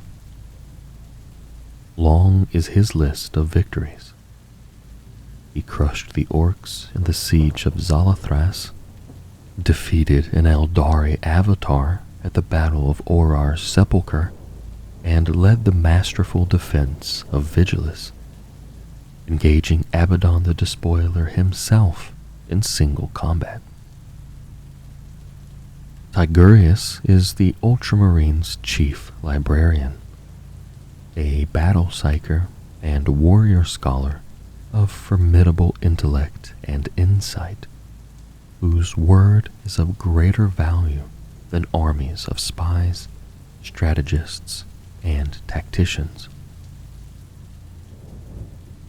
Ortan Cassius, the Master of Sanctity, is the Ultramarines' oldest living space marine. It was he who established the Ultramarines' Tyrannic War veterans, and has made it his personal mission to see the Tyranids erased from existence. It has not gone unnoticed amongst the Imperium's highest echelons that despite being the author of the Codex Astartes and the loudest voice for the breaking up of the huge Space Marine legions in the very distant past, Rabute Guilliman is now the only individual in the Imperium capable of commanding the loyalty of so vast a force of arms. A great many of the Ultramarines' successor chapters regard him as their spiritual liege. Even those that have strayed from the teaching of the Codex to some degree, or have embraced their homeworld's culture more, hold him in the highest regard. Those who are particularly learned believe that the combined strength of the Ultramarines' successors may well exceed that of the Ultramarines' legion at the height of the Great Crusade. Of course, no such comments are made to the Lord Commander of the Imperium in person, and little in his absence, in the event his agents hear. What Guilliman thinks of this is unknown to all but the risen Primarch himself. But an individual of such awe-inspiring intellect is unlikely to have missed such a detail. Despite these concerns, the overwhelming view held in the Imperium is a simple one. The Ultramarines and their successors have served the Imperium, the Emperor, and all of mankind with honor and loyalty for millennia, and continue to do so. With humanity under threat from all sides, such forces are vital to the human race's very survival. Imperial Fists. The Imperial Fists have stood as steadfast defenders of the Imperium since the Great Crusade. Strong of mind and spirit, They are the Emperor's shield, indomitable and unbreakable. Their stubbornness in the face of any enemy and their determination to hold no matter the cost is matched only by their zealous efforts to see their Genesire's dreams for the Imperium made real.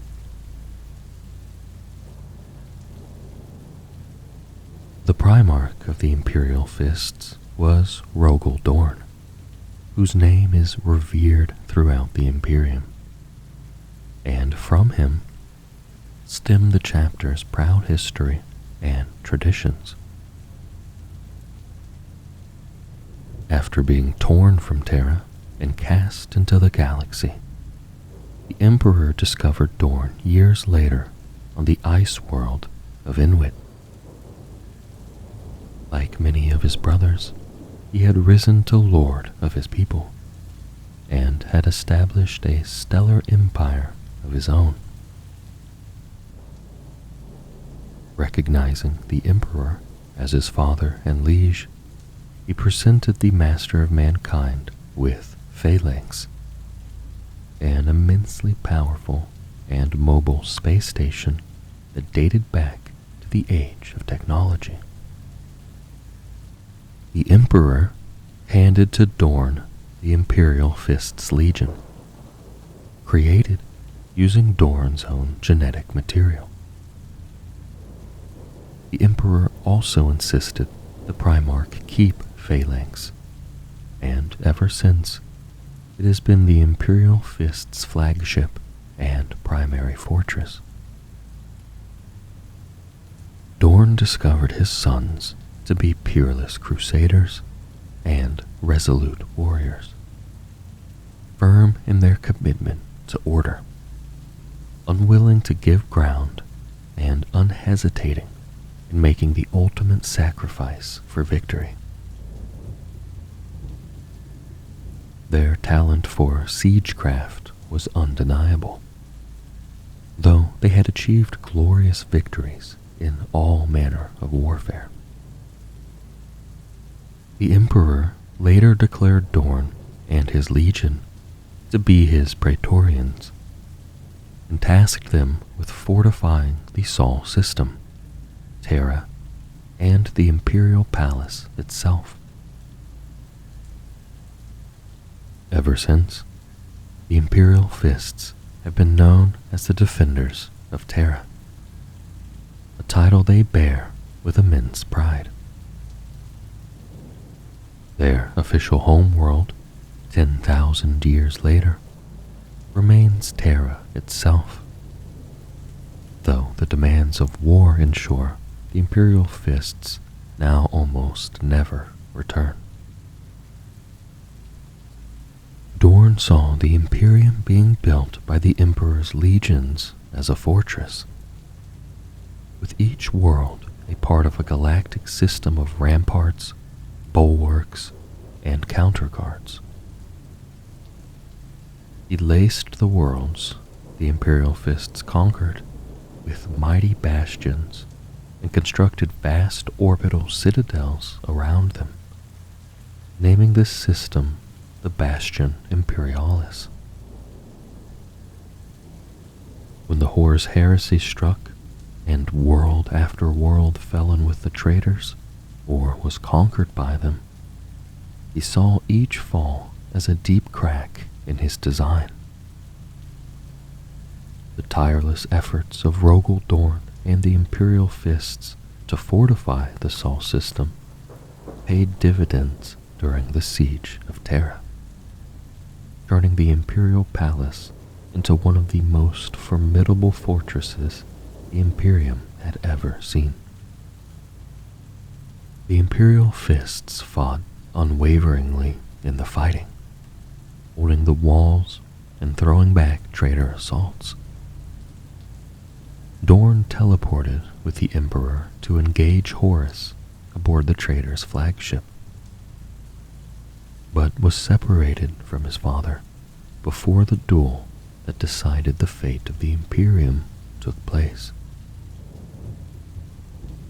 Bitterness and a deep sense of failure came to define his character for some time, and it took much to convince him to break his legion down into chapters following Rabute Guilliman's publication of the Codex Astartes. For 10,000 years, the Imperial Fists have been a symbol of imperial defiance in the face of all the myriad threats posed to humanity. They have played a vital role in the preservation of the Imperium, thousands of their number sacrificing themselves on battlefields the galaxy over. Rarely will a warrior of the Imperial Fists boast of such deeds, however. For them, the performance of such acts ranks far higher in importance than the declaring of them. Though not secretive and mysterious like the Dark Angels, they also do not possess the brash, loud, and forthright nature of the Space Wolves. The Imperial Fists often appear humorless and severe to those who encounter them, but they are nonetheless passionate warriors, determined, firm, and believing still in the great cause of Rogel Dorn's Bastion Imperialis. For them, it is said, the Great Crusade is yet to be completed. Whilst this goal is rarely spoken of aloud by the Imperial Fists, doubtless it is one that scarcely leaves their minds as they wage war. Sacrifice and commitment are huge elements of the Imperial Fists' ideals. They refuse to give ground to the foe, on occasion to their detriment. Phalanx's Librarius has records of many destroyed Imperial Fist forces that could have been saved were it not for stubbornness. Though it is without any doubt that many more victories have been won thanks to this trait, which runs so deeply through them. The Imperial Fists have a deep well of recruit reserves with which to replace their fallen brothers, drawn from a multitude of worlds to allow for the high casualties they frequently suffer, while their chaplains teach of the need to manage excessive pride to avoid catastrophic losses. The determination to never give up holds a vice-like grip over every Imperial Fist's hearts. In terms of their combat doctrine, many Imperial Fists spend a disproportionately long period of time in fire support roles, serving in Hellblaster squads, Devastator squads, and Aggressor squads. This is due to their preference for heavy firepower, the emphasis they place on marksmanship, and the hellish siege battles they so often fight. In the time of the Era Indomitus, the Imperial Fists have fought battle after battle to break the forces of the arch-enemy, relieve populations besieged by hordes of ravening Xenos, and recapture fallen worlds. Blood Angels. Resplendent in their chapters gleaming red, the Blood Angels have fought for the Emperor since the first founding. They are amongst the most noble Space Marine chapters, seeking to always protect the weak and vulnerable. Yet, this deep sense of integrity and honor is besmirched by a hideous curse they conceal from all outsiders and ever strive to resist. Little is known of the Blood Angel's earliest history. Sanguinius was discovered during the Great Crusade on Baal Secundus, the second moon of the planet Baal. Though Baal and its moons were once glorious places of wealth and breathtaking architecture, during the Dark Age of technology, all was destroyed. They were left as irradiated husks, inhabited by a small human population and savage mutants. After his pod crashed there, Sanguinius was a god to the near-feral inhabitants, a figure of incomparable nobility and beauty in a place of suffering, death, and ugliness. This despite his angelic wings, which nearly led the tribes to slaughter him upon his discovery. When the Emperor finally reached the Baal system, Sanguinius accepted him as his liege without question, and took command of the 9th Legion. Little detail survives of the Legion's involvement in the Great Crusade itself, besides a handful of honorifics and generic articles praising the Blood Angel's successes, almost all from the time after Sanguinius was placed at the head of his sons. What is clear is that Sanguinius was regarded as one of the greatest of the Emperor's sons.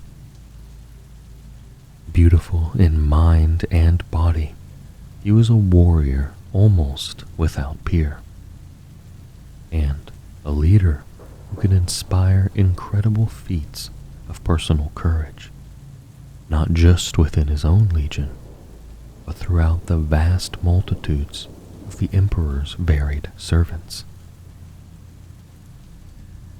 It is believed that the Blood Angels Legion fought by their Primarch's side throughout the Horus heresy, though the only battle in the historical record they can be accurately placed at is the Siege of Terra, the conflict that defined the next 10,000 years of humanity's history. It is said that it was only after a long and arduous journey, battles of which are now lost to history, that the Blood Angels reached Terra to defend the throne world from the forces of the arch-traitor Horus. They fought with honor and courage and slew countless foes on the battlements of the Imperial Palace. But the cost of their efforts was great. In the final, desperate attack against Horus's flagship, the Vengeful Spirit, Sanguinius engaged the War Master in personal combat. In that titanic duel, he was slain. The 9th Legion shared a deep bond with their Primarch, perhaps one deeper than most of the Legion's Astartes had with their Genesire.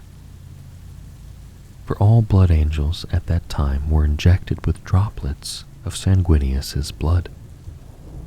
Some Blood Angels believe it is this, combined with the Primarch's death, that caused the flaw that has cursed every Blood Angel ever since.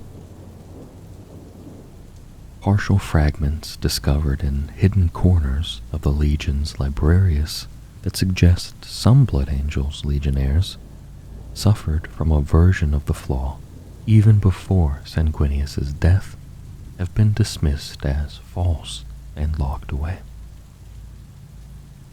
The flaw takes two forms: the Red Thirst and the Black Rage.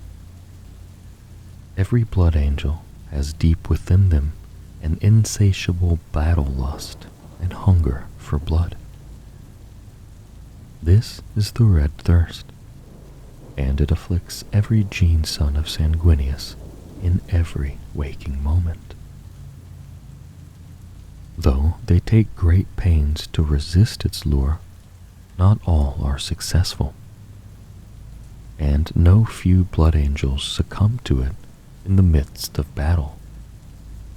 Doing so renders them truly deadly, to the extent that some attempt to control it and use it. Though a curse, the red thirst humbles the blood angels. It makes them aware of their own weaknesses, and thus more understanding of those in others. For all the horror of the red thirst, the black rage is far worse. When this takes over the blood angel's mind, it is irreversible. The blood angels believe that all will succumb to it should they not die first. Death is the only cure. Ingrained in the blood angel's gene seed is the encoded experience of their Primarch, the strongest of which is his duel with Horus. On the eve of battle, an event or circumstance will trigger this memory in a blood angel. The battle brother's mind is taken over by this experience, and to those around him he appears crazed with berserk fury, no longer aware of where or who he is. These brothers are assigned to the Death Company to meet an honorable end in battle. The worst thing of all about these twin curses is that with each passing year, more brothers succumb to them. The blood angels and their successors, all of whom are afflicted in the same way, are dying out, some at a faster rate than others. Few would be surprised if a chapter afflicted in such a way would fall to disrepair. Yet the blood angels do not. They fight on. They charge headlong into the guns of the enemy, eager to slay them in hand-to-hand combat.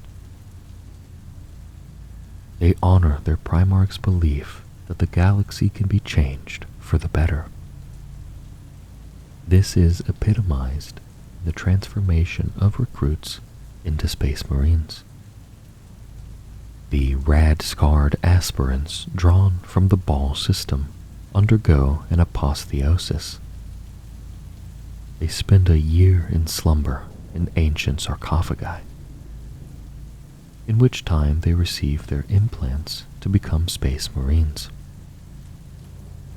They emerge as demigods, tall, strong of muscle, keen of sense, and beautiful in body, the image of Sanguinius himself. Their desire to perfect and improve things manifests in every aspect of the blood angel's existence, from the elaborate embellishments many sport on their armor, the exquisite craftsmanship of their weapons, and their incredible skill with bolter and blade. In these dark times, the blood angels represent all that humanity can be. Despite, or because of, their terrible flaws, they are paragons of virtue and duty, serving as inspiration for all in the Imperium. White Scars. The roaring of furious engines, deep rumbles of thundering armored transports, screaming of heavy jump packs at full burn, and ferocious Korchan war cries herald the devastating assault of the White Scars. Formidable hunters drawn from fierce tribesmen, the White Scars smash through their foes like the tip of a spear through the flank of prey. The White Scars are masters of lightning warfare and hit-and-run attacks. They stalk their prey patiently and relentlessly before striking at the weakest point with incredible precision, ferocity, and speed. They have inherited this martial legacy from the harsh culture of their homeworld, as well as from their primarch, Jagatai Khan, known as the Warhawk, the Kagan, and the Khan of Khans. The White Scars hail from Chogoris, a world of wind-swept plains and jagged mountains. Its nomadic population are expert hunters and horsemen, and are persistently at war. This harsh lifestyle produces hard people, and therefore aspirants of high quality for the White Scars. It is among these people that Jagatai grew up, learning and embodying their ways. After his discovery during the Great Crusade, he imbued the 5th Legion with the traditions of Chogoris, and in doing so, bound his sons to him. To this day, the White Scars hang furs, Chogorian trinkets, and shamanistic fetishes from their armor, ritually scar their faces with tribal heraldry, and go to battle bearing the severed heads of their enemies. Thanks to these trappings, many mistakenly believe the White Scars to be backwards or even barbarous. The White Scars' manner of war is tightly controlled, however. As hunters, they carefully observe the lay of the land, striking only when they are ready.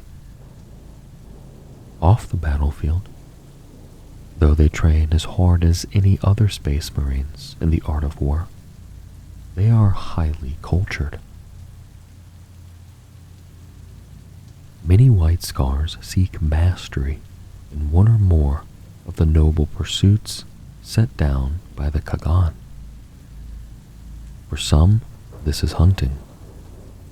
For others, Korchan calligraphy, or the telling of ancient tales. A rare few embrace the challenge of Cyvers. These skills are vital in making the White Scars better warriors. The patience required to paint a perfect character of Korchan script is the same patience that makes for an adept hunter. Even killing is an act of beauty to them, a demonstration of unity between warrior and weapon. The White Scars are also possessed of a strong sense of honor and justice, another legacy from their primarch and the tribes of Chogoris. Deep mysticism and superstition form an integral part of Chogorian tribal culture, and so too are they embraced by the White Scars.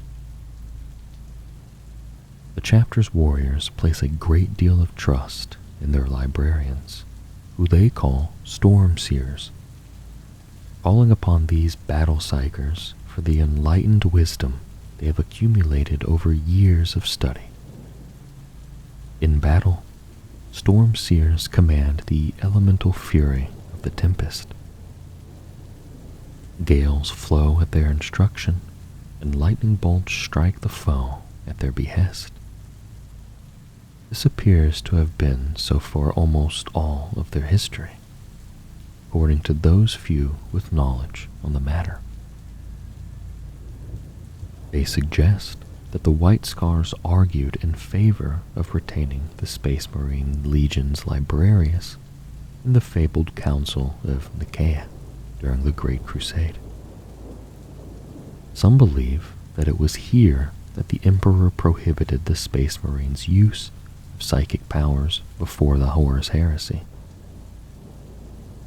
Though the horror of that terrible conflict necessitated reinstating the Librarius. The White Scar's battle tactics are highly fluid, the warriors of Cho'Garis repeatedly utilizing feints, staged retreats, and flanking attacks to destroy the foe. Speed is a key component of their strategies, and every White Scar strike force brings with it a host of bikes, armored transports, and jump packs. Few things give a son of the Warhawk greater joy than roaring across the battlefield, blade in hand, to bring death to the Emperor's enemies, often laughing as they strike their foes down. At the head of every White Scar's company is a Khan, a mighty warrior, calculating strategist, and superb duelist who has proven himself on the battlefield countless times. Where multiple Khans take to the field, they compete for overall command of the White Scar's force. In doing so, they both seek to earn honor for their company, known to the White Scars as a brotherhood, as well as for the sheer pleasure of rivalry amongst brothers. Thanks to a Khan's cunning tactics, a White Scar's force breaks apart and scatters their enemies, putting them to flight. In this moment, their hunting skills come to the fore as they pursue the foe and slaughter them all. The White Scars battle in the era Indominus with all the strength available to them, taking the fight to the forces of Chaos and the Xenos menace. The Yasan sector, in which their homeworld resides, has come under ferocious attack by the forces of Chaos pouring from the Maelstrom.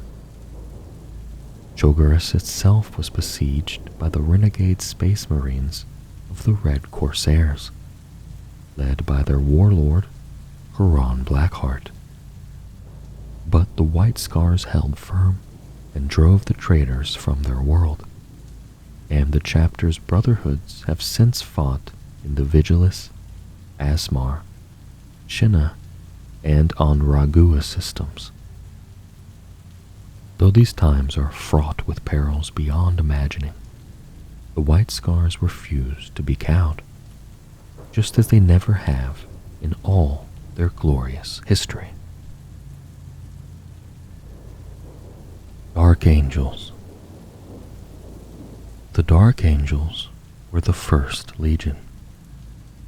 No other Space Marine brotherhood has served the Emperor for as long as they have. Staunch defenders of mankind, they are merciless in the attack and stubborn in the defense. They are also shrouded in mystery, however, and have secrets so shameful they are kept even from many of their own number. The Dark Angel's name is held equally in awe and fear by those they fight for and against. They are not regarded in the same light as their brothers in the Ultramarines or Blood Angels. They are famed less for their honor and nobility than their unsettling demeanor, taciturn manner, inscrutability, and solemnity. Those who have fought beside the Dark Angels observe the deliberate detachment the chapter exhibits, and the rapid disappearance of its warriors as soon as their mission is achieved, sometimes even before the war is concluded. The Dark Angels are a fleet-based chapter, crossing the void in their armada of warships. and at its head, the mysterious fortress monastery known as the Rock. Few know how this colossal, void-born citadel came to be, or why the Dark Angel's former homeworld of Caliban no longer exists. And they would fight and die to keep the truth from the remainder of the Imperium.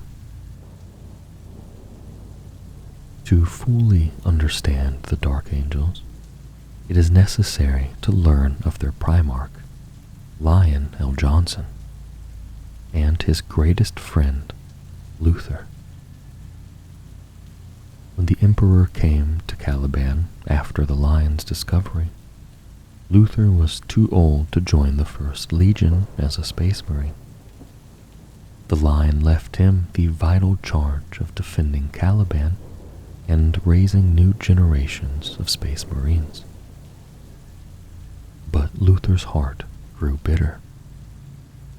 When the Horus Heresy ended and the Lion returned to Caliban, Luther and the Dark Angels he commanded opened fire. Luther's strength was swelled by that of the Dark Gods of Chaos, and was thus the Lion's every equal in combat. Only once Luther had mortally wounded the Lion did he realize his calamitous mistake. As Luther cried out in anguish, a warp rift consumed Caliban, tearing the planet apart and sweeping thousands of the traitorous Dark Angels into the Empyrean. They would later be regarded as the Fallen. The surviving Dark Angels vowed to pursue the traitors and keep these events secret, believing the Imperium would damn them all should the truth become known.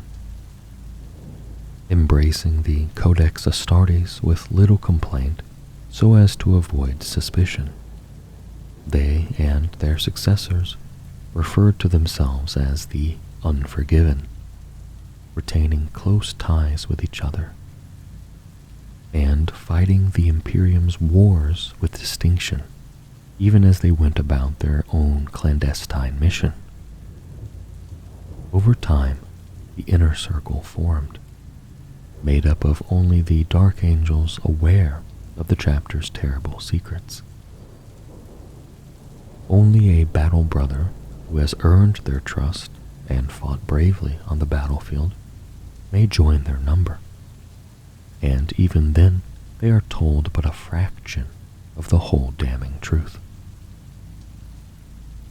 Whilst the hunt for the Fallen is of incredible importance to the Dark Angels, the great majority of their wars have little to do with their traitorous brethren. Following the Codex in its entirety, besides two specialist companies, the veteran Deathwing and the rapid-striking Ravenwing, the Dark Angels fight in the manner of most Space Marine chapters. Lightning assaults, combined armed forces, and tactical flexibility are at the core of the Dark Angels' way of war. Every battlefield is searched for sedition, however. Though only the Inner Circle understand these signs of the Fallen, the uninitiated can still recognize heresy where they see it. In these tumultuous times, the Dark Angels have been at the forefront of some of the galaxy's most significant wars. The Sons of Caliban have bled their foes in the Stygia Sector, the Vigilus System, the Prosper and Rift, and numerous other war zones, upholding their name as some of the Emperor's fiercest defenders. Raven Guard. Masters of clandestine warfare and the art of the shadowed blade. When the Raven Guard engage in open warfare, it is already too late for their enemies. The bloody conclusion to a campaign of sabotage, guerrilla tactics, and targeted strikes is a peerless coordination of assets by which the Raven Guard apply exactly the right amount of power to utterly destroy their foe. A series of shocking and explosive deaths, followed by the hissing roar of jump packs, is often the first time a heretic or Xenos force is even aware of the Raven Guard's presence. The chapter's sable-colored armor reflects little light, and its battle brothers are highly skilled in using their surroundings to their advantage. Remaining unseen, they slip through twisted ruins and alien undergrowth, silently merging into pools of inky shadow. To fight the Raven Guard is to swing blades at whorls of smoke and to fire at half-seen specters with increasing panic. When every piece of their strategy has fallen into place, then will the Raven Guard swoop, their blades slicing deep and their heavy guns piercing the enemy lines in a dozen places at once. The Raven Guard are one of the original brotherhoods of Space Marines who fought with the Emperor more than 10 millennia ago. Under their Primarch, Corvus Corax, the Raven Guard crafted their trifold path of shadow, mastering the doctrines of ambush, stealth, and vigilance. These principles represent the pinnacle of the Raven Guard's way of war, those which every battle brother seeks to perfect. Lord Corax was withdrawn and taciturn, traits his son inherited alongside his pallid skin and unsettling dark eyes. The Primarch spent his early years among indentured slaves on a prison moon orbiting the industrial world of Kaivar. Corax led the prisoners in revolt and broke the power of Kaivar's slave guilds. The moon was renamed Deliverance and has been the site of the Raven Guard's fortress monastery, the Raven Spire, since the Legion were united with their Primarch. It is a grim and somber citadel. Due to near constant campaigns and a careful rate of recruitment, many enormous halls gather dust in the gloom, and certain lofty towers, haunted by ancient rumor, are stasis sealed against intrusion. Yet the austere display belies the power within, and its inviolable redoubts maintain a menacing watchfulness. The Raven Guard spared no thought for displays of prestige.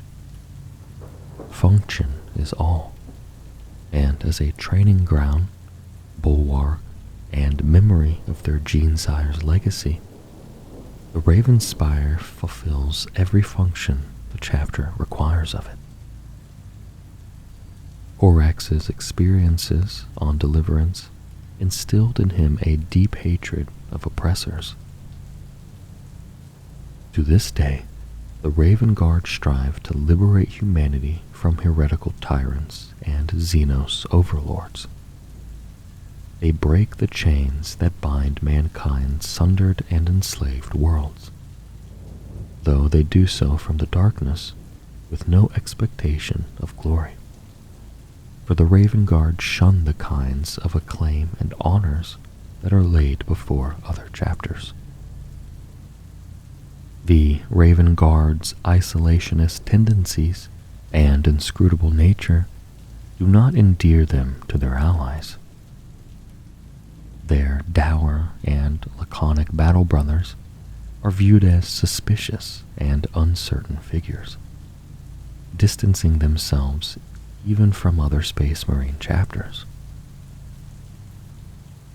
With their brooding mien and dark gaze, the Raven Guard are held by those human survivors who owe them their lives as much in fear as in awe. Yet there is no doubting the chapter's stalwart resistance and unwavering loyalty. For 10,000 years, the Raven Guard have shielded the Imperium, fighting wars across the galaxy, from the dark heart of the Emperor's realm to the bleak fringes. Many of the chapter's operations are undertaken by strike forces of Vanguard and Scout squads, supported by squads of jump-pack troops and other aerial assets, such as gunships and speeders. Such forces are expert at maneuvering behind enemy lines. There, they sow confusion and destruction, or prepare to sink their talons into the foe's rear lines at the very instant a more conventional Raven Guard attack strikes from another angle. Hunting from the shadows, teams of Raven Guard snipers mercilessly cut down fiery demagogues and savage Xenos warlords. Highly valued among Corax's doctrines was the belief that a leaderless enemy is an enemy already defeated. Decapitation missions and assassinations are coordinated with feigned retreats and skyborne strikes. These stunning strategies leave the enemy reeling and vulnerable to the final coup de grace, without unnecessarily exposing the Raven Guard. The chapter's doctrine espouses stealth and swift reactions over brazen and costly onslaughts. The Raven Guard understand firsthand the consequences of terrible losses. Some of their oldest legends speak in bleak and bitter terms of the darkest days of the Horus heresy. Along with the Iron Hands and Salamanders, Corax and the Raven Guard were brutally betrayed on the black sands of Istvan V by former allies. Hardly anything is known for certain of those chaotic times, but the Raven Guard were massacred and almost wiped out. After that terrible day, scattered bands of Raven Guard fought a shadow war against the forces of the traitors, making them pay in blood for every step they took towards Terra. Not all the Raven Guard's missions are undertaken subtly. After a careful reconnaissance by infiltrating squads, a shadow captain may deem a decisive strike of sudden and precise force is necessary. Shock troops are revealed in terror-filled storms of noise and death. Flights of jump troops descend from the skies, heralded by gunfire and crackling lightning claws. Such a strike shatters the foe's strength before they are aware the fight has even begun. As counterstrikes mobilize against them, these fast-moving squads have already withdrawn to strike elsewhere. Space Wolves. With the fury of a winter's storm and the savagery of apex predators, the Space Wolves tear apart humanity's foes with instinctive aggression. The chapter is a brotherhood of heroes, hungry for glory and dedicated to defending the Imperium. Seeking to forge their sagas of honor, Space Wolves eagerly face down the most powerful enemies with ferocious snarls. Clad in storm gray power armor that reflects the wide, tempestuous skies of their home world, bearing weapons hung with feral fetishes of atavistic power, and howling their savage war cries into the wind. The Space Wolves are among the most renowned and fierce chapters of Space Marines. With cunning strategies and hunter's instincts, they stalk the stars and seal the fate of all enemies of mankind. The Space Wolves are expert hunters and trackers, loping patiently after their quarry over battlefields across the galaxy. The hyper-keen senses of their battle brothers are more refined than those of other chapters. These are genetic traits inherited from their primarch, Leman Russ, also known as the Wolf King.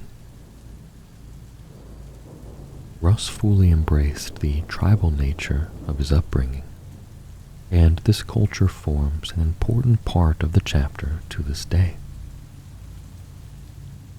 The Space Wolves are divided amongst 12 great companies, each an autonomous brotherhood whose commanding wolf lord is answerable only to the master of the chapter, the Great Wolf, diverging far from the tenets of the Codex Astartes. The great companies are as individual as their lords, reflecting their commanders' preferred methods of warfare. Each great company maintains its own ships, war engines, and specialist advisors that in other chapters are often drawn from centralized institutions. Every great company includes warriors who fight in what adepts of the Codex would recognize as every strata of strategic designation. In this way, each Wolf Lord is capable of taking the fight to any enemy. The warriors who answer his call, deploying in massed drop assaults, in roaring columns of bikes and battle tanks, in bands of heavy weapon specialists, or in swift groups of close combat killers. Space Wolves fight in tightly knit squads called packs. Maintaining their ancient traditions, most battle brothers fight with the same pack for their entire lives, building iron-hard bonds of camaraderie and honor that see them operate fluidly and instinctively as a whole. Individual warriors may be singled out for their glorious deeds and raised to the great company's elite packs of Wolf Guard, or they may possess specialized skills and traits that are best employed elsewhere, such as in stealthy and taciturn packs of Wolf Scouts, or among aggressive and headstrong Skyclaws.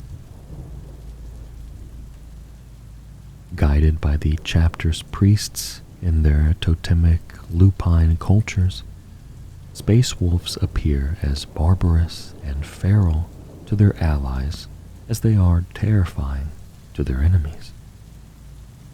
Their giant warriors wear wolf pelts, runic talismans, and necklaces of oversized fangs, while upon their armor and leathery, weather-beaten skins are jagged icons, tribal tattoos, and warding sigils redolent of their harsh home world. The Space Wolves hail from the death world of Fenris, an icy planet of savage beauty, storm-tossed seas, and lethal predators. Its tribes of nomadic hunters endure age-long ferocious winters and brief seasons of fire, in which the world's scattered islands disappear beneath the waves, and new lands erupt after volcanic cataclysms. Only the permanently ice-bound continent of Asaheim endures, and upon its mountainous peaks rise the Space Wolf Fortress Monastery, the Fang. Native tradition forbids the tribes of Fenrisians from attempting to reach Osaheim, viewing it as a distant land of fierce gods. They are ignorant of the wider Imperium, and know of the Space Wolves only as mythical sky warriors.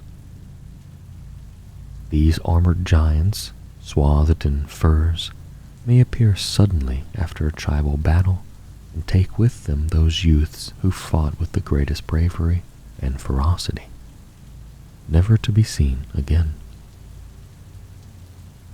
These vanished heroes are never mourned, though they may have been grievously wounded when taken, as good as dead.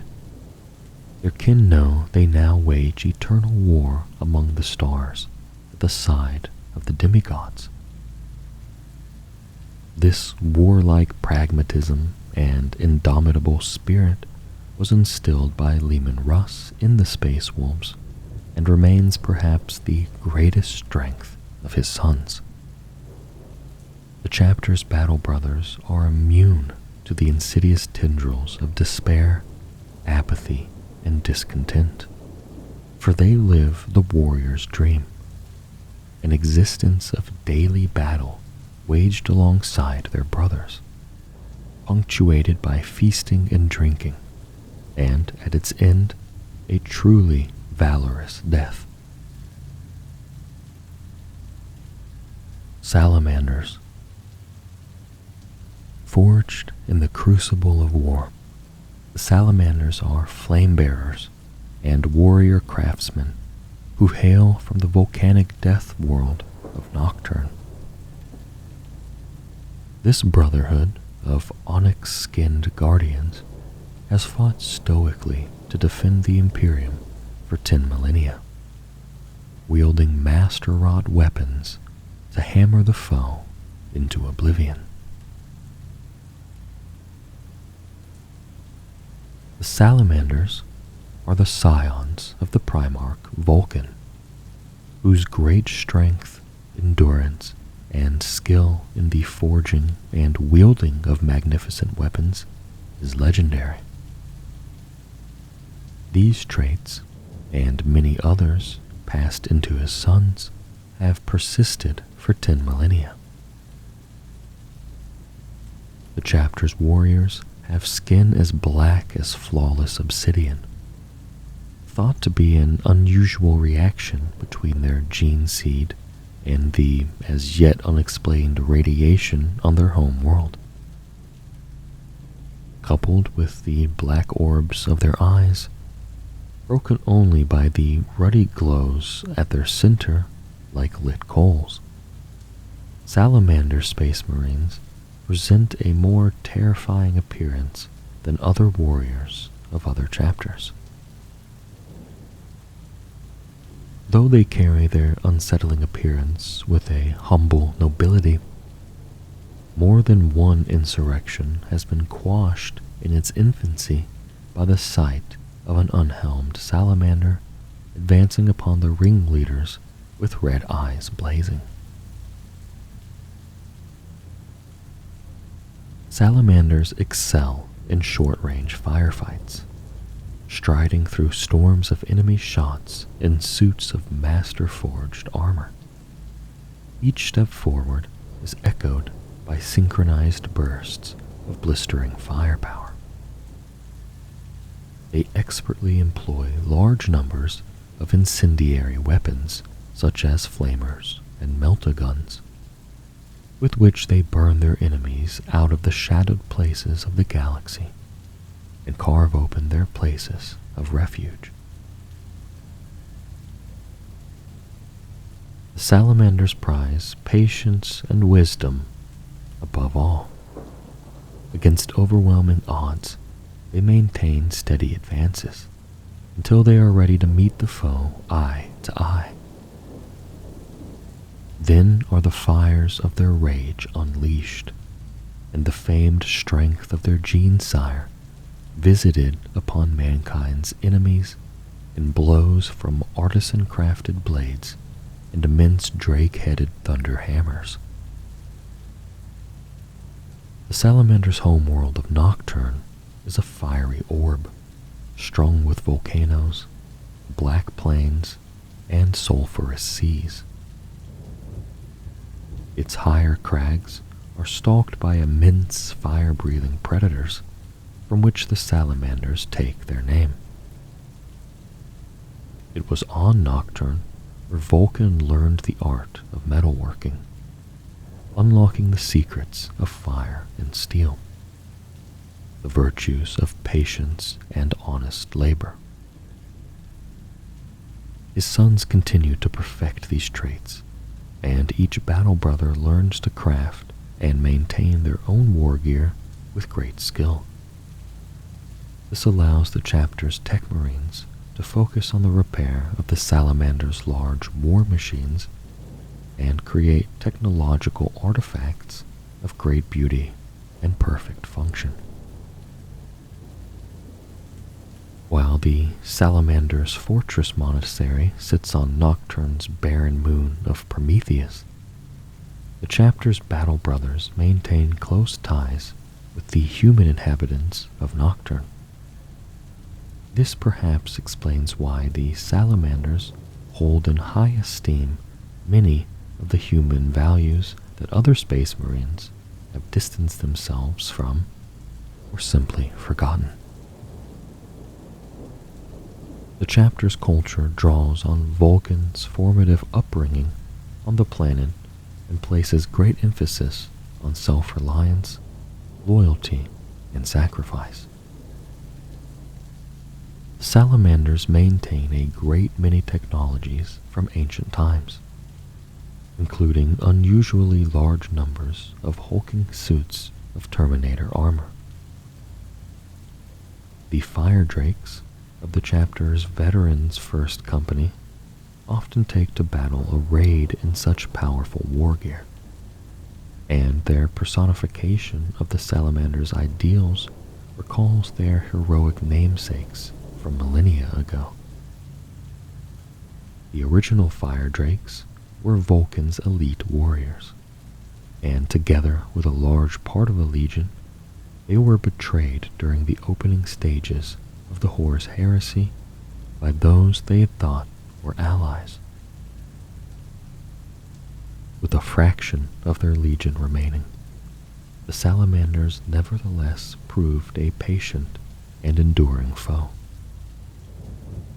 Official records tell of no known successors to the Salamanders chapter prior to the Ultima founding. It is said that at the second founding, when Rabute Gilliman bade every Space Marine Legion to divide its strength into separate chapters, Vulcan secured an agreement to keep the depleted Salamanders whole. There have been many foundings since that time, and there are several chapters that share similarities in doctrine, organization, and physique with the Sons of Vulcan.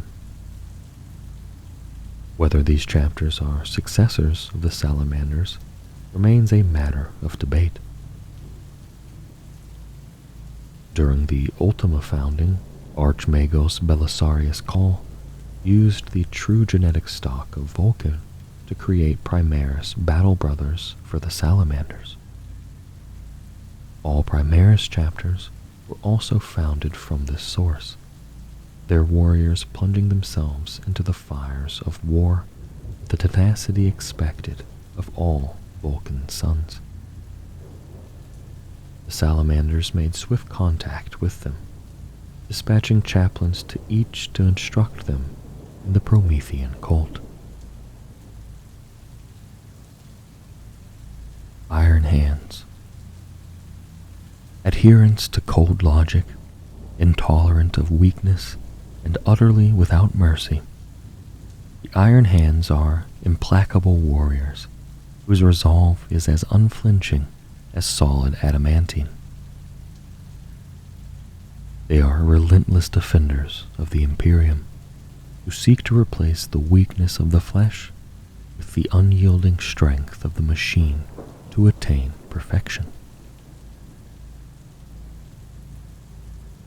To the Iron Hands, the flesh is weak. Though many Space Marine chapters utilize bionics to replace body parts of their wounded that have been damaged beyond repair, the Iron Hands replace entirely functional limbs, organs, and digits with mechanical augmentations. The ultimate goal for a great many Iron Hands is to be interred within a dreadnought, which they see as the perfect alloy of the organic and the mechanical. To them, no destiny is more perfect than spending an eternity of war as a living machine. The Iron Hands inherited their disdain for weaknesses in part from the tribal culture of their homeworld, Medusa. Shrouded in a perpetual gloom, it is a death world characterized by jagged volcano ranges, rupturing geysers, and toxic pollution pumped into its atmosphere by the population's enormous land crawlers. Medusa's inhabitants are in a constant state of war with each other, fighting furiously over the planet's scarce resources. Such a way of life breeds a hardy and remorseless people.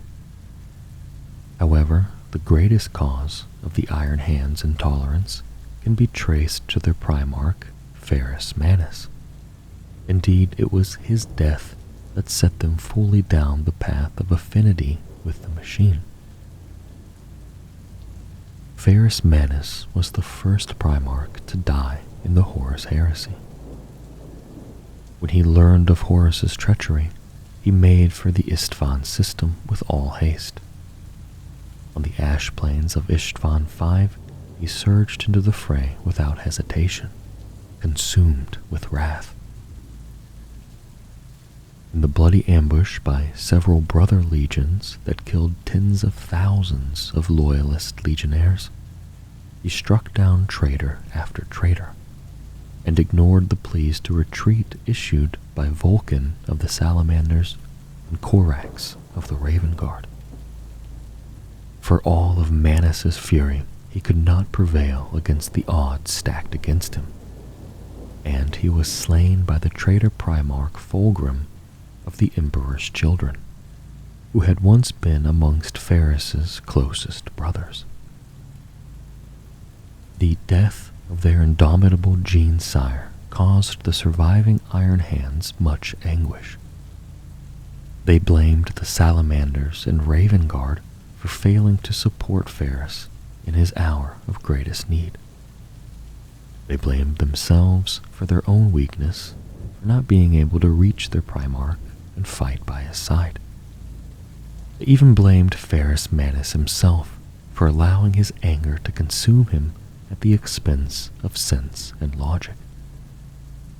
The Iron Hands decided that they would purge this emotional weakness, embedded as it is in organic flesh, from themselves, so that they might never fall to its frailties as their Primarch did. As a part of this purge, the Iron Council was formed. Its nominated members each granted the title of Iron Father. It has led the Iron Hands ever since. The Iron Hands have no permanent chapter master, instead electing a warrior to lead the chapter if one is deemed required. The Iron Council adopted Rebute Guilliman's Codex Astartes, seeing it as the only logical course. Despite this, each of the Iron Hands' 10 companies retained the clan company names of the Legion, which are in turn taken from the greatest clans of Medusa's population. The Iron Hands held on to the tradition despite its apparent superfluity. In its pursuit of perfection by purging the weakness of flesh from their bodies, the Iron Hands in time grew more reclusive and insular. It was only with the Adeptus Mechanicus that their ties grew, bonded by their reverence for machines and scorn for the weakness of the organic. This relationship has proven beneficial to the Iron Hands. Their armored vehicles and dreadnoughts are amongst the most mechanically resilient and best crafted in the Imperium. And their tech marines are taught secrets of the Omnissiah that those of most chapters will never learn. It is a great irony that this bond with the machine cults of Mars has been forged through shared passions rather than sheer logical necessity. If the Iron Hands have observed this, they have never remarked on it. To those that encounter them, the Iron Hands almost resemble automata, apparently despising such concepts as valor that drives so many of their brother chapters. Nonetheless, at their core, they are still of mankind, and emotion rules a part of their hearts regardless of their efforts to suppress it. In fact, such efforts merely draw it out. Their wrath is legendary. Their hatred for weakness is still hate. Their reverence of the machine is still reverence. When the Iron Hands go to war, they select the war zones they will fight in through ruthless utilitarianism. The Iron Hands perform the calculum rationale, a painstakingly detailed and ruthless calculation that determines the exact resources needed for victory. If these are not available for a campaign, they will not fight. On the battlefield itself, the Iron Hands often prioritize the destruction of the foe to the saving of the world they are fighting on. While this makes them lethal, uncompromising adversaries, for many it can make them poor, if not dangerous, allies. As the Great Rift tore across the galaxy and the population of world after world succumbed to waves of mutation and psychic maladies, the Iron Hand's tolerance for the flesh only grew weaker. They responded to threats in the manner they always had, however, with careful calculation. This had seen much of the chapter's strength deployed to the vital world of Vigilus, where they and the warriors from their Brazen Claws and Sons of Medusa successors have fought with distinction. They have deployed with such unfeeling discernment that those they have refused aid to have deemed them aloof and unreliable. The Iron Hands care not, indifferent to what they see as nothing more than the craven muling of the weak.